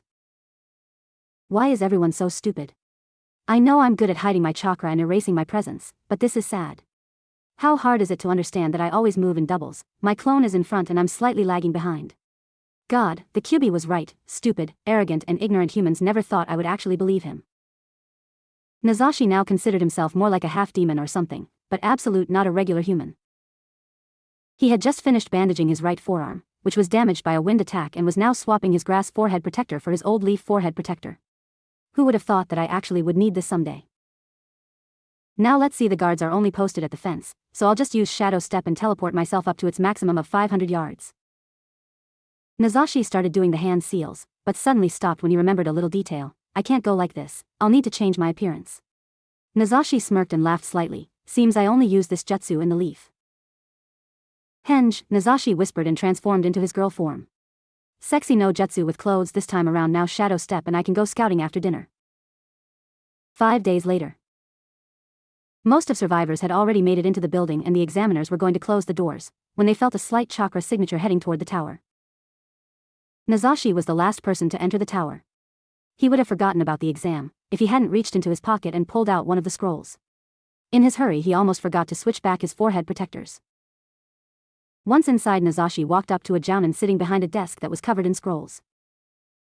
Give me your name and your scroll, ordered the jounin. Nazashi of the grass, said Nazashi, and handed the Jounin his scroll. Alright, I have verified that this is indeed your scroll, so you now have 3 points. Now give me any other scrolls you collected. Nazashi then reached into another pocket and pulled out 10 other scrolls. The Jounin's eyes widened at the amount of scrolls Nazashi had. Wow. Well, you certainly set the record for the most scrolls, stated the Jounin in a somewhat dreamy voice. The Jounin noticed that 5 of the scrolls were that of Leaf Nines. Did you kill anyone to obtain these scrolls? Nazashi knew that the Jounin was mostly asking this in relation to the Leaf Nines. This is the real world, shit happens now, where do I go? Said Nazashi in a cold voice. Just go down the corridor and take a left. You will arrive at a small arena. Upon walking in, he was lined up along with the other participants. Nazashi looked around the room to survey who was still there. Seems I was the only person to take out any of the Leaf Ninjas. Nazashi came up with the following list for the remaining participants. Grass, 1, leaf, 6, sand, 2, stone, 1, mist, 2, rain, 2, cloud, 1, snow, 1. In the front of the room, a Jounin seemed to drop out of nowhere and land calmly in front of the crowd. Good day everyone that survived it through the first part of the exam. My name is Minato Guy and I will be your examiner for the next test. Oh god, he hasn't changed a bit, he's still a freak, thought Nazashi as he looked at Guy trying very hard to hide his disgust. Still, if he's the examiner, then the test must be taijutsu related, not that I really care. The next part of the exam will commence in 2 days at Training Area 29 at 11 a.m. This should give you plenty of time to relax, said Guy with his signature pose. Nazashi noticed all the Leaf Nines sweat drop and shake their heads in disapproval, while Nazashi just sighed deeply. Oh yes, and the next test will consist of one-on-one fights, taijutsu only. Yelled Guy. After that, all the Chunins were dismissed. Nazashi made a few hand seals and vanished, not wanting to deal with any of his former comrades anymore. Taijutsu only, huh? Better make sure I don't use any lost arts. It really depends on who I'm going to be fighting though. 2 days later, all the participants came to the 29th training area. The training area was kind of like an arena except no stands, and it was all underground, as a sort of pit. It was obvious that they were going to be fighting down in the pit. At exactly 11 a.m. a cloud of smoke appeared next to the participants and out stepped the examiner. Good morning everyone. Yelled Guy. First it's Kakashi, then his eternal rival, thought Nazashi exasperated, who's next Aro Sennin doing the 3rd exam. Damn it. If only the mission were going a bit better, I might have already been out of here already. We will now start the 2nd exam. The fighters will be picked at random, continued Guy. The only weapons you can use are shuriken and kunai. However, we'll be watching to make sure you don't chakra enhance any of your weapons. Also, you may not use any blood limits, from now until this exam is over. That includes the times when you are not fighting. That first rule was meant mostly for me, thought Nazashi while surveying the people around him and not finding anyone else with a katana or any other type of mid-range weapon. However, it is nice to know that my skills won't be copied by that bastard. All of the fights will occur down there, said Guy while pointing into the pit of doom. Everyone's sweat dropped. Well, that's the unofficial name at least, said Guy. Idiot, sighed Nazashi. Guy then made his way down into the pit and the participants seemed to sort themselves out, in terms of village again, on the ledge above.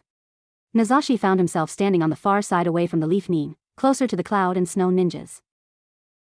First match will be Uchiha Sasuke vs Yumino of the Stone.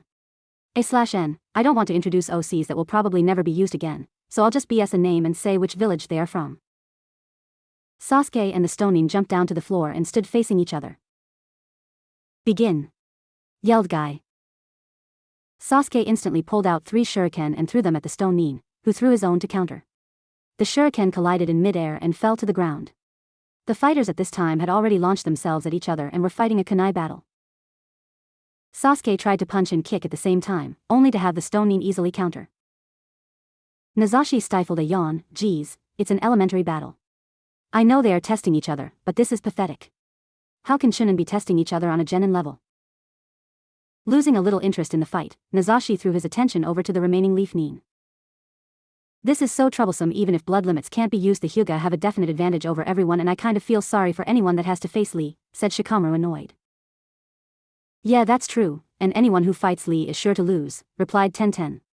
It also seems as if Sasuke is playing around with his opponent. You worried about any of the foreign ninjas? Why do you ask me? Said Shikamaru in an annoyed tone.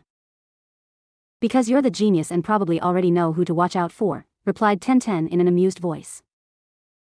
True, I have been observing everyone since before the test started, and that grass Nin is somehow unsettling, thought Shikamaru. I'd watch out for the grass Nin, and also the snow and cloud, said Shikamaru. You seem to single out the grass Nin, said Lee, joining the conversation. Any reason? He seems more relaxed than anyone here, and didn't even care that he's not allowed to use his katana, replied Shikamaru. So? Most people that use a katana are good at taijutsu, said Lee. But katana wielders get used to having their katana and become somewhat dependent on it in close combat, mused Shikamaru. Well, we'll see, said Lee. He really does seem like a worthy opponent, thought Lee of Nazashi. That grass Nin doesn't strike me as a taijutsu expert, yet I can't seem to sense any chakra around him and have to concentrate to be able to sense his presence. In combat, the ability to erase your presence could be a deadly advantage, thought Shikamaru and eyed Nazashi cautiously. Damn that Shikamaru. Maybe I should have killed him instead of Ino. Although he doesn't seem to suspect me for me, which is a plus, but I need to find a way to throw him off. Fighting him to the death might do the trick, that is if I get that lucky, mused Nazashi. Anyway, back to watching the battle. As Sasuke parried yet another kunai strike, his lips curved into a slight smile as he twisted his foot and disappeared. His opponent was shocked. Sasuke then reappeared right behind the stone Nin and punched him straight in the back of the head, sending the stone Nin flying across the arena. Fast, to the normal spectator, but I can easily see. His vest seems to be weighted down, and also his shins. I wonder how much, commented Nazashi, thinking about his own weights. Namely the 500 pounds in his jacket and 250 on each shin. I wish I'd brought my cloak. It has another 500, but it does have the Akatsuki pattern on it. Sasuke waited until his opponent got up and then ran straight toward him. His opponent, thinking this was a reckless frontal attack, simply waited in a semi-defensive stance. Right before reaching his opponent, Sasuke disappeared and throwing off the stone Nin once again. Sasuke then reappeared with a vertical kick straight into the stone Nin's jaw, sending him flying through the air, and jumped after him. This move, huh, Sasuke, thought Nazashi. I wonder if you're actually going to use Lee's technique or if you're going to do that one combo you have. Sasuke then put his hand on the stone Nin's back and went to kick him. The kick of course was blocked, but that was the plan. Sasuke instantly twisted around and hit him in the jaw, sending him down to the ground. Then he brought the back of his foot to his solar plexus to reinforce the collision with the ground. Sasuke, Nazashi slowly shook his head. You developed that 5 years ago, don't you have something better? He then took a moment to reanalyze the last part of the battle. Foolish Sasuke, you're too used to that move. You do it by instinct, and assume that your opponent will play along, but you simply can't do that. I mean, look at you, even before your opponent fully blocked that kick you were already going for the punch. A more skilled opponent will read through that as easily as a hot knife goes through butter. The stone Nin was knocked out instantly. Winner, Uchiha Sasuke, yelled Guy. There were a few cheers by some of the Leaf Nin, but the participants mostly stayed quiet. That's what's been bugging me, thought Nazashi as he felt a slight mental pressure lift. Where the hell is Sakura? Why isn't she here cheering on her boyfriend? There were a few silent congratulations as Sasuke rejoined his comrades. Kakashi appeared out of nowhere and congratulated him. That damn bastard and his prize student, oh how I want to just... Nazashi had to stop that train of thought, of else he would end up releasing his killer intent or worse. After a few deep breaths he decided to just listen in on their conversation. Hey Sasuke, not much support for you now that your fangirl isn't here, huh? Said Lee, grinning. Yeah, replied Sasuke in a bored tone. They said they might come visit during lunch break, said Shikamaru. That would be nice. I haven't seen Chuji or Sakura in quite a while, said Hinata. Yes, since they started teaching at the academy, they don't go on regular missions like the rest of us, so it's only natural, replied Shikamaru. So Sakura is an academy teacher. Well, she could easily be, with her brains and all. She's probably replacing Iruka since, I'm guessing, he's a jounin, thought Nazashi. She didn't participate in the last jounin exam either? Said Tenten as more of a question. No, she seems content where she is now. Don't know how anyone could be content teaching a bunch of brats, said Shikamaru with a slight smirk. Their little conversation and Nazashi's listening in session was interrupted by Guy. The second match will be Rock Lee versus Nazashi of the Grass. Yes, it's finally my turn, yelled Lee. Everyone around him sweat dropped. It has only been one match, said Tenten. But I should have been first, said Lee with fire in his eyes. The sweat drops got bigger. Nazashi chose to ignore Lee's antics and instead unstrapped the katana from his back and put it on the ground beside him. He then proceeded to jump down into the pit, soon after followed by Lee. Of all the people to fight, I get the most difficult, thought Nazashi with a smirk. This should be interesting. However, I'm not quite sure which style to use on him. I suppose I'll play around. Let him hit me a few times and it should come to me. This guy is way too calm, thought Lee, and that cold look in his eyes reminds me of Niji. Begin, yelled Guy. Lee instantly went into this signature stance with his right hand stretched out, palm facing away from the opponent. Nazashi didn't even move a muscle, instead just kept staring at Lee dead in the eyes. Damn, his gaze is unnerving, such coldness, and he's not even bothering to get into any kind of stance. Lee shivered at the thought that just hit him. He's so much like Gaara. You can begin, Lee, thought Nazashi with amusement. Lee then instantly dashed forward and attempted to kick Nazashi. Nazashi simply ducked right before the kick would have connected. Lee spun back around, preparing a low kick that would hit his crouching opponent in the face, only to find that Nazashi was nowhere to be found. Lee turned around to find Nazashi standing at the other end of the arena in that same stance with his arms crossed. He's fast, thought Lee. Lee then rushed over and performed a series of fast consecutive kicks and punches that were aimed all over Nazashi's body. Nazashi managed to dodge all of them except the last one, which he had to block. Lee had performed a kick aimed at Nazashi's right side. Nazashi blocked with his right arm and disappeared, to reappear right behind Lee and kick him in the back. Lee was a little surprised that Nazashi went on the offensive so suddenly, and being unable to block, ended up flying into the wall in front of him. The observing Leafnines were shocked to see that Lee was caught unawares with his back open. Damn, that guy is fast, commented Shikamaru. I was right, he is strong. To be able to dodge and block Lee like that. That's impressive, but Lee isn't using his full potential yet, thought Kakashi. I might need my Sharingan to keep up with the battle, later on. That was just a lucky opening since he was distracted by attacking, and he is most likely not going all out yet, mused Nazashi, his mind instinctively reanalyzing the last segment of the battle. I need a way to slow him down. Injury is probably the best option. He's much too fast for launching shuriken kunai. I haven't used them in a long time, so I don't have the necessary speed to be effective. That narrows it down to just my hands. Perhaps I could. Yeah, that will work rather well. Nazashi jumped back a little bit and waited for Lee to get back up. Lee bounced up and seemed unaffected by the attack, excluding the bruises on his face. He proceeded to take off his Chunin vest and threw it on the ground with a loud thud. Just as I suspected, it's weighted, but he's carrying less in that vest than I have in my jacket. Lee rushed at Nazashi again. This time he was significantly faster, and even though Nazashi did a great job blocking and dodging, he was finally caught off guard as Lee punched him in the middle of the chest. Nazashi was thrown back by the impact, did a flip in midair and landed on his feet several yards away. Lee, meanwhile, opened and closed his fist several times. So your jacket is weighted too? Asked Lee, and Nazashi shrugged a little. That's got to be quite a bit of weight if Lee had to check his hand like that, thought Sasuke. Lee ran at full speed toward Nazashi. He's obviously going to do the vertical kick. Now, do I dodge or show off the counter I developed? Nazashi smirked. Lee disappeared right before reaching Nazashi. However, Nazashi just stood there unmoving and waited with his hands at his sides. He's not the least bit surprised, thought Shikamaru, worried. It's as if he's waiting for it, thought Kakashi. Lee then reappeared in front of Nazashi with a vertical kick straight to his jaw and sent Nazashi flying through the air. Nazashi waited patiently for Lee to begin the leaf shadow dance. Once he felt Lee's presence below him, Nazashi began preparing for his own move. Lee quickly undid the bandages surrounding his arms and was about to bind Nazashi with them, when he suddenly felt a slight tug at the bandage on his left hand. The next thing he knew, Nazashi had turned around and was staring him dead in the eyes. As soon as Lee had released his bandages, Nazashi instantly grabbed the bandage on his left side with his right hand. Nazashi then pulled the bandage sharply and while twisting his body at the same time. It had worked perfectly. Lee was thrown off by what Nazashi had done and had given Nazashi the opportunity of first strike. Nazashi punched Lee in the solar plexus, causing the distance between their bodies to grow. Within 2 seconds after the punch, Nazashi bent his legs and brought his knees up to his chin, all the while causing himself to do a quarter of a backflip. He then kicked Lee in the face with both his feet, sending Lee down to the ground at a rather fast speed. Everyone in the crowd, especially the Leaf Nin, was absolutely shocked that Lee's technique had failed. The Leaf Chunin didn't even have time to gasp before Lee slammed into the ground at full force. A large cloud of dust rose from where Lee had crashed. Lee then proceeded to tumble for several seconds and finally his body came to stop several dozen yards away from what was now the crater that his impact had created. Nazashi meanwhile landed softly in a crouching position, in the middle of the arena and stood up at a leisurely pace. The Leaf Nin gasped loudly and stared in absolute shock at Nazashi. They could not believe that Nazashi had not only successfully countered it, but had also managed to give Lee about the same amount of damage that the Leaf Shadow Dance should have done to Nazashi. Nazashi noticed that all eyes were on him and decided to speak for the first time during the match. Leaf Shadow Dance counter, he said in a cold tone. A counter?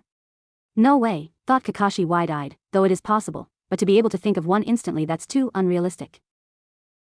How the hell? That counter was thought up and executed within 5 seconds. Is he a genius?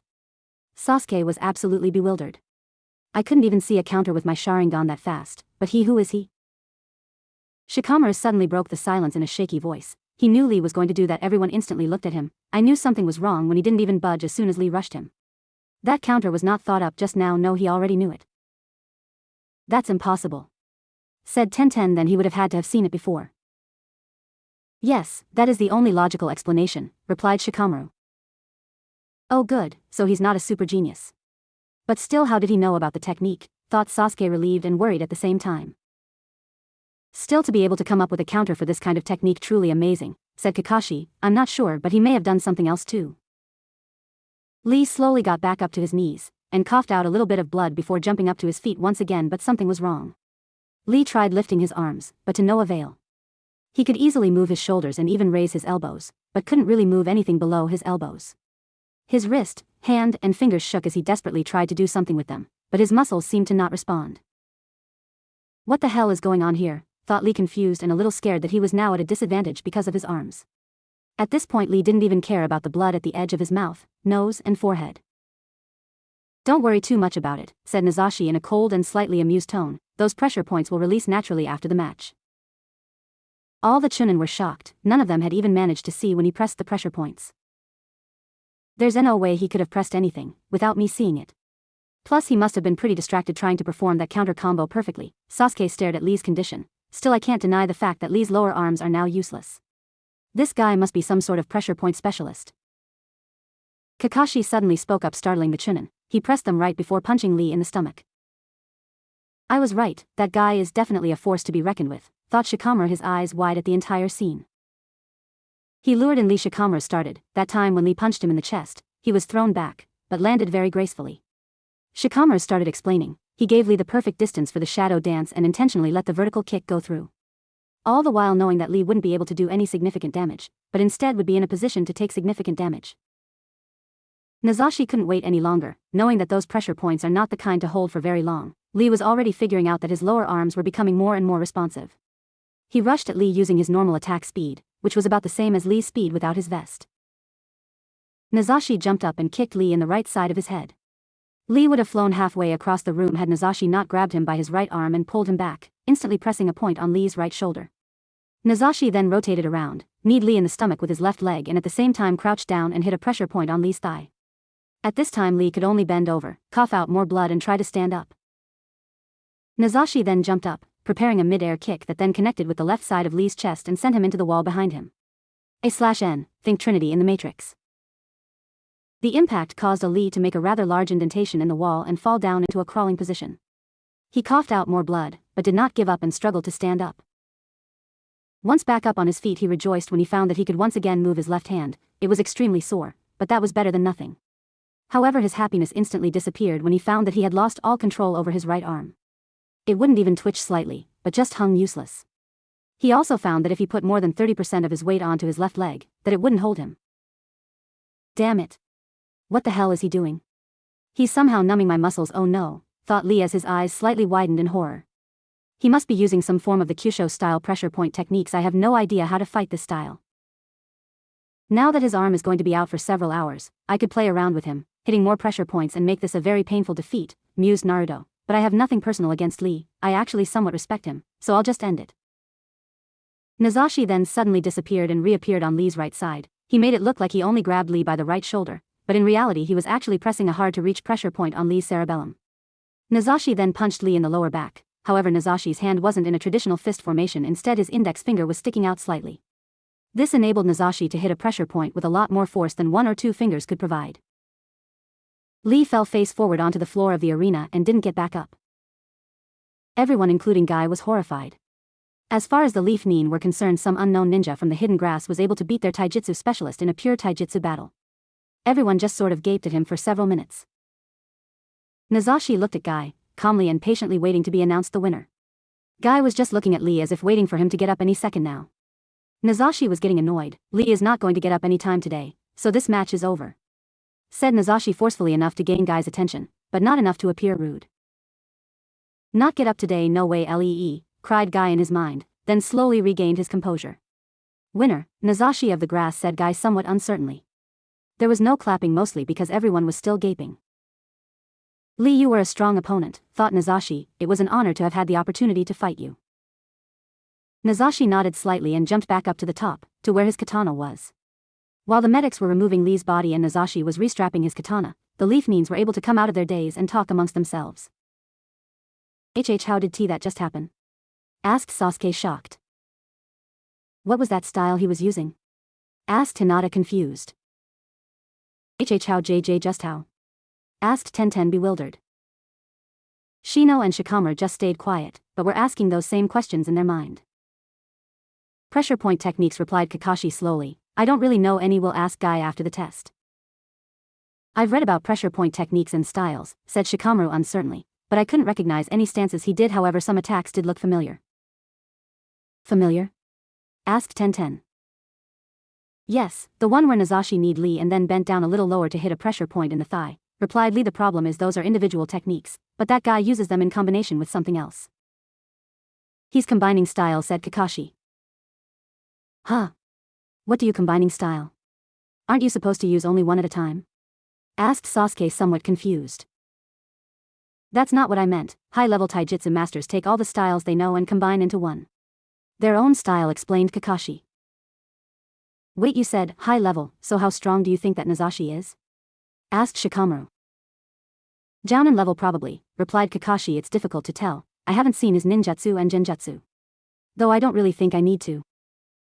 Guy had finally regained his composure enough to get the fights underway again. Third fight, Sato of the Sand versus Shalimo of the Rain. Anyone could clearly see that Sato was faster and stronger than Shalimo. Sato rushed at the Rain Nin and fiercely attacked him from all directions.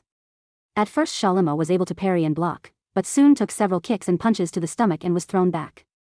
The Sand Nin immediately rushed at Shalimo, covering him in punches and kicks.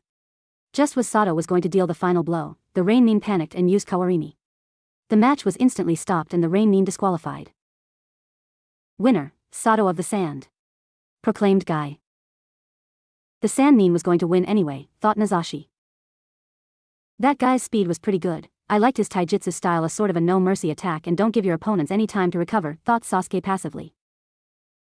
The fourth match, Aburame Shino versus Kurono of the Snow, announced Guy. Shino and Kurono both jumped down to the arena floor and glared at each, Shino through his sunglasses and Kurono through her bright green eyes. Begin, said Guy. Instantly Shino took out 3 shuriken and threw them at Kurono, while himself jumping off to the right. Kurono took out her kunai and easily deflected 2 of the shuriken and dodged the other one and instantly did a spin kick backwards. Shino barely had time to duck to avoid her kick. He took out his own kunai and tried to cut her other leg. Kurono noticed this and jumped back, throwing 2 shuriken at Shino. He deflected one, but the other hit him in the left shoulder. Shino cried out in pain and looked up at his opponent only to find an empty arena. Where the hell did she go? Thought Shino, looking around. Just as Shino turned his head to look behind him, a foot connected with his jaw and sent him flying, head first, into the wall on the opposite end of the arena. Shino collapsed and lost consciousness. Winner, Kurono of the Snow, said Guy. Smart girl, mused Nazashi approvingly. Wait, that's not fair, exclaimed Tenten. Guy-sensei said that you couldn't add chakra to your attacks.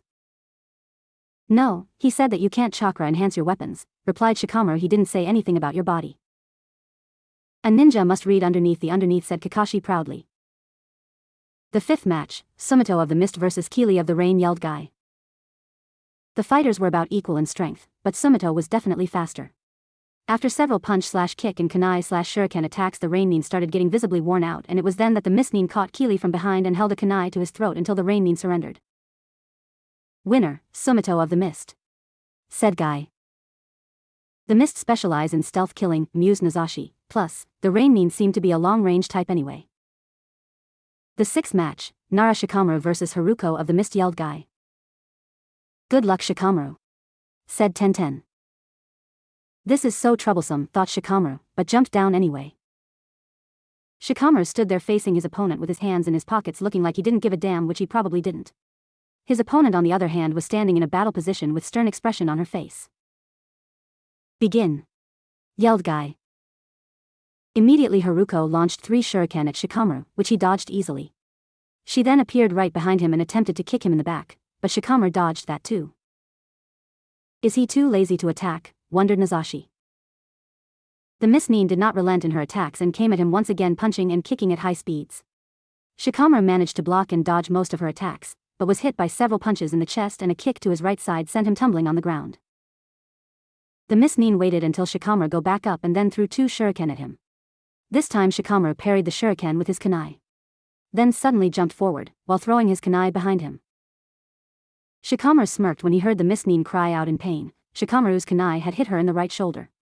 Shikamaru then jumped back and did a spin kick which hit the Miss Nin on the left side of her head and knocked her down to the ground.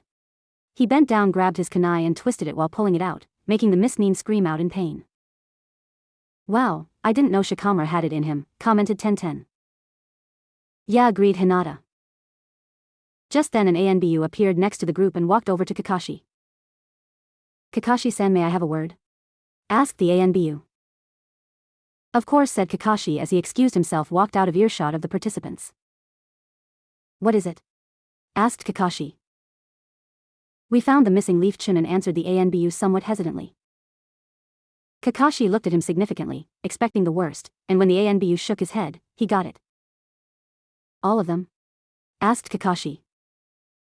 Yes. How? Asked Kakashi somewhat angrily. 3 by fire, one had her throat slit and the other. The other? Asked Kakashi suspiciously. Who? And what exactly happened?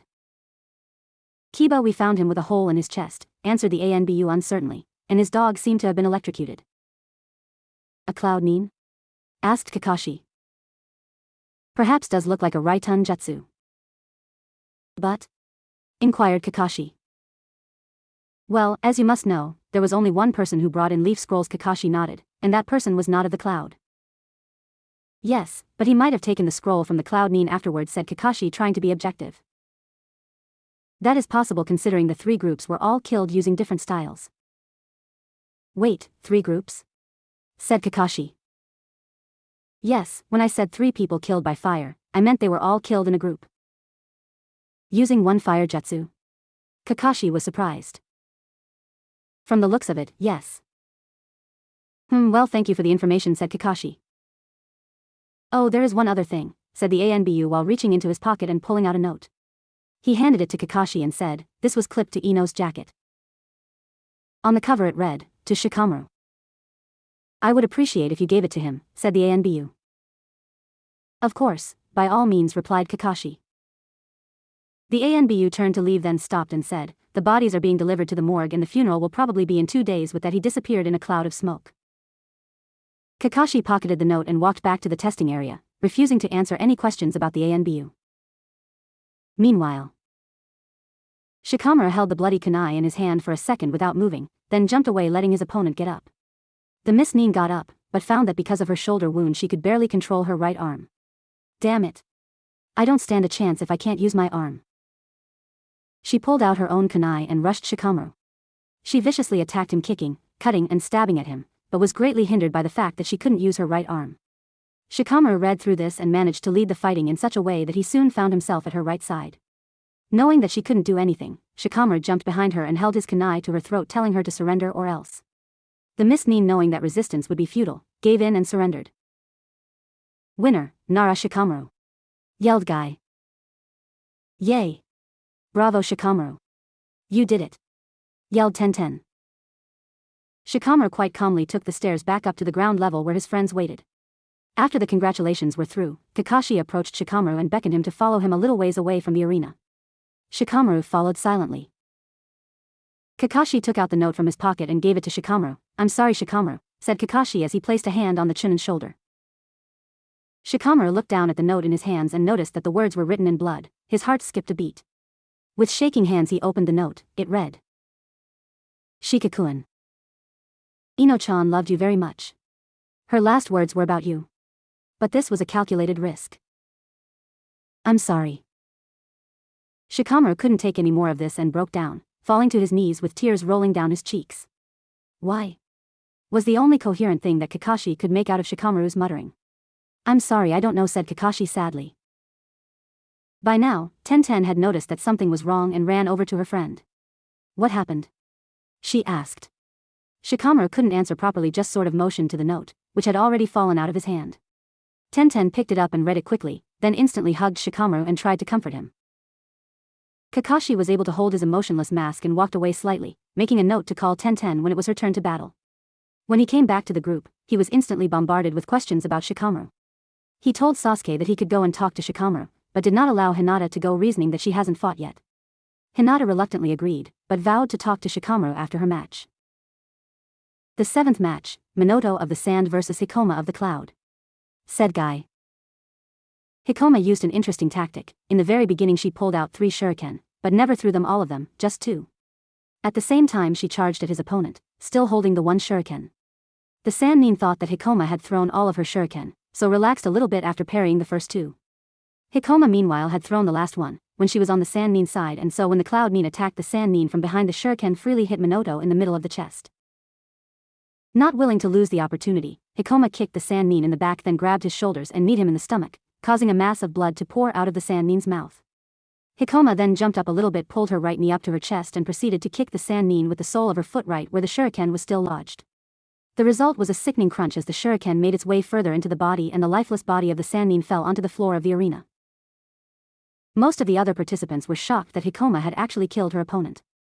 Nazashi on the other hand was pleasantly surprised that at least some villages had ninjas that weren't afraid to kill. Winner, Hikoma of the Cloud. Said Guy. The 8th and final match, Tenten vs Hyuga Hinata. Announced Guy.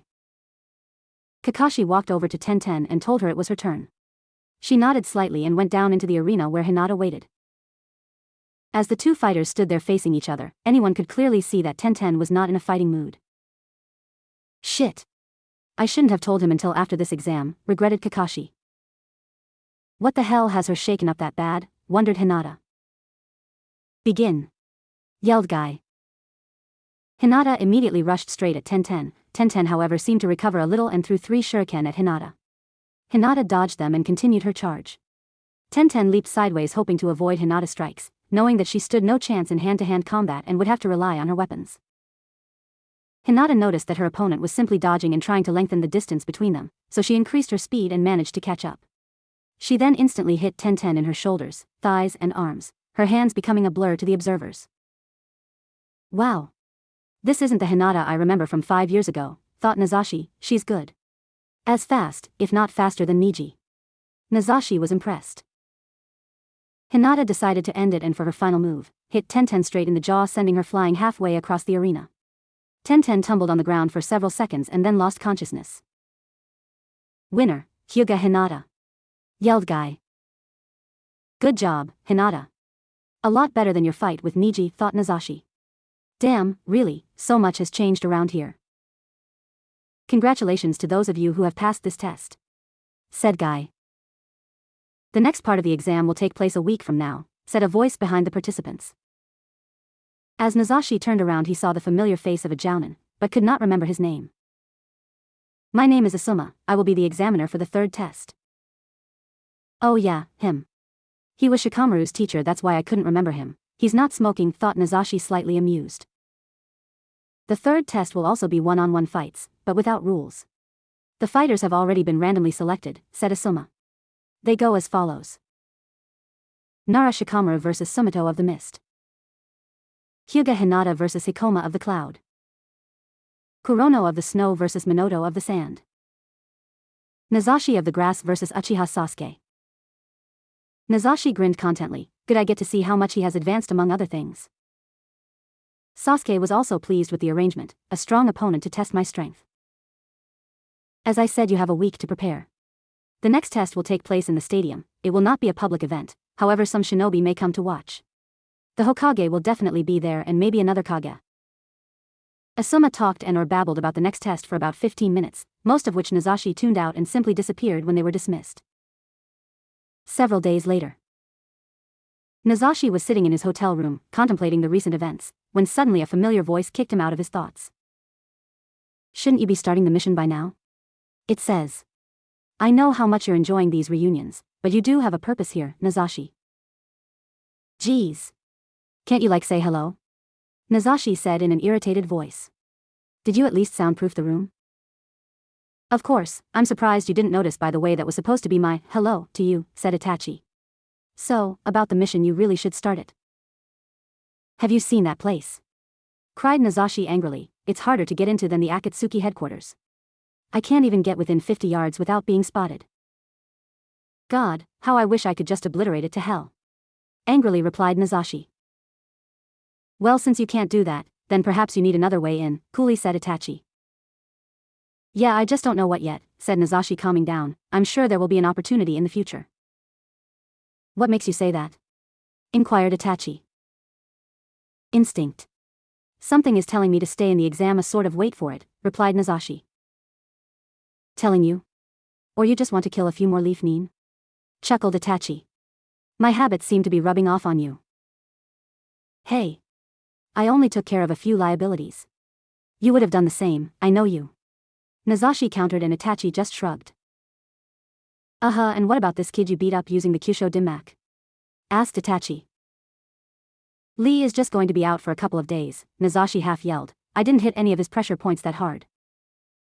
Then remembering what Itachi said before the start of the mission, weren't you supposed to be outside the village? Nazashi asked. Yeah, and you were supposed to start your mission. Itachi said sarcastically. Nazashi's head suddenly perked up. That reminds me, I'm going to be facing your foolish little brother in a few days. Want me to bring you a souvenir? Nazashi's eyes squinted in amusement. Itachi just smacked him upside the head. Idiot, you know the history. Yeah, I know, said Nazashi while rubbing his head. Alright, I won't kill him, but I'll definitely have fun with him, Nazashi said in a sadistic tone. You want to use IT, don't you? Itachi said coldly. What's wrong with having him have a little brush up with death? Asked Nazashi innocently. Itachi looked at him with a stare that said, you do anything funny and I'm gonna put you through so much torture you will be begging that I send you to hell. Ha, don't worry so much. Would I really kill the brother of my Oni-chan? Said Nazashi with a small nervous laugh. Itachi just gave him an I'll be watching look and disappeared. Nazashi sighed as he felt the sound barrier decompose. Why is life always more of a bitch in this village, compared to anywhere else? Nazashi asked no one in particular. Yes, I definitely want to use IT on Sasuke, chuckled Nazashi demonically. 6 days have now passed since the end of the second exam. Nazashi was contemplating deep in the forest, to prepare for the upcoming battle tomorrow. Damn it, I need to get the mission over with, thought Nazashi half angrily. The problem is that it has to be done in one hit, get in, do the mission and get out of there and the village. But I really don't need to attract the extra attention of half the village, so it needs to be done stealthily, but I can't even approach the place, so I'm back to the beginning of forceful entry and way too much attention. Nazashi has just been racking his head for several days like this since Itachi's brief appearance. I'm getting anxious, something's going to happen tomorrow, something favorable, mused Nazashi. Maybe I should a bit more sleep, it is 3 in the morning, and with that Nazashi headed back to his hotel room. The next day Nazashi showed up to the stadium with as little time to spare as he could without being subject for disqualification. The rest of the ninjas were already there, standing in the middle patiently waiting to start the matches.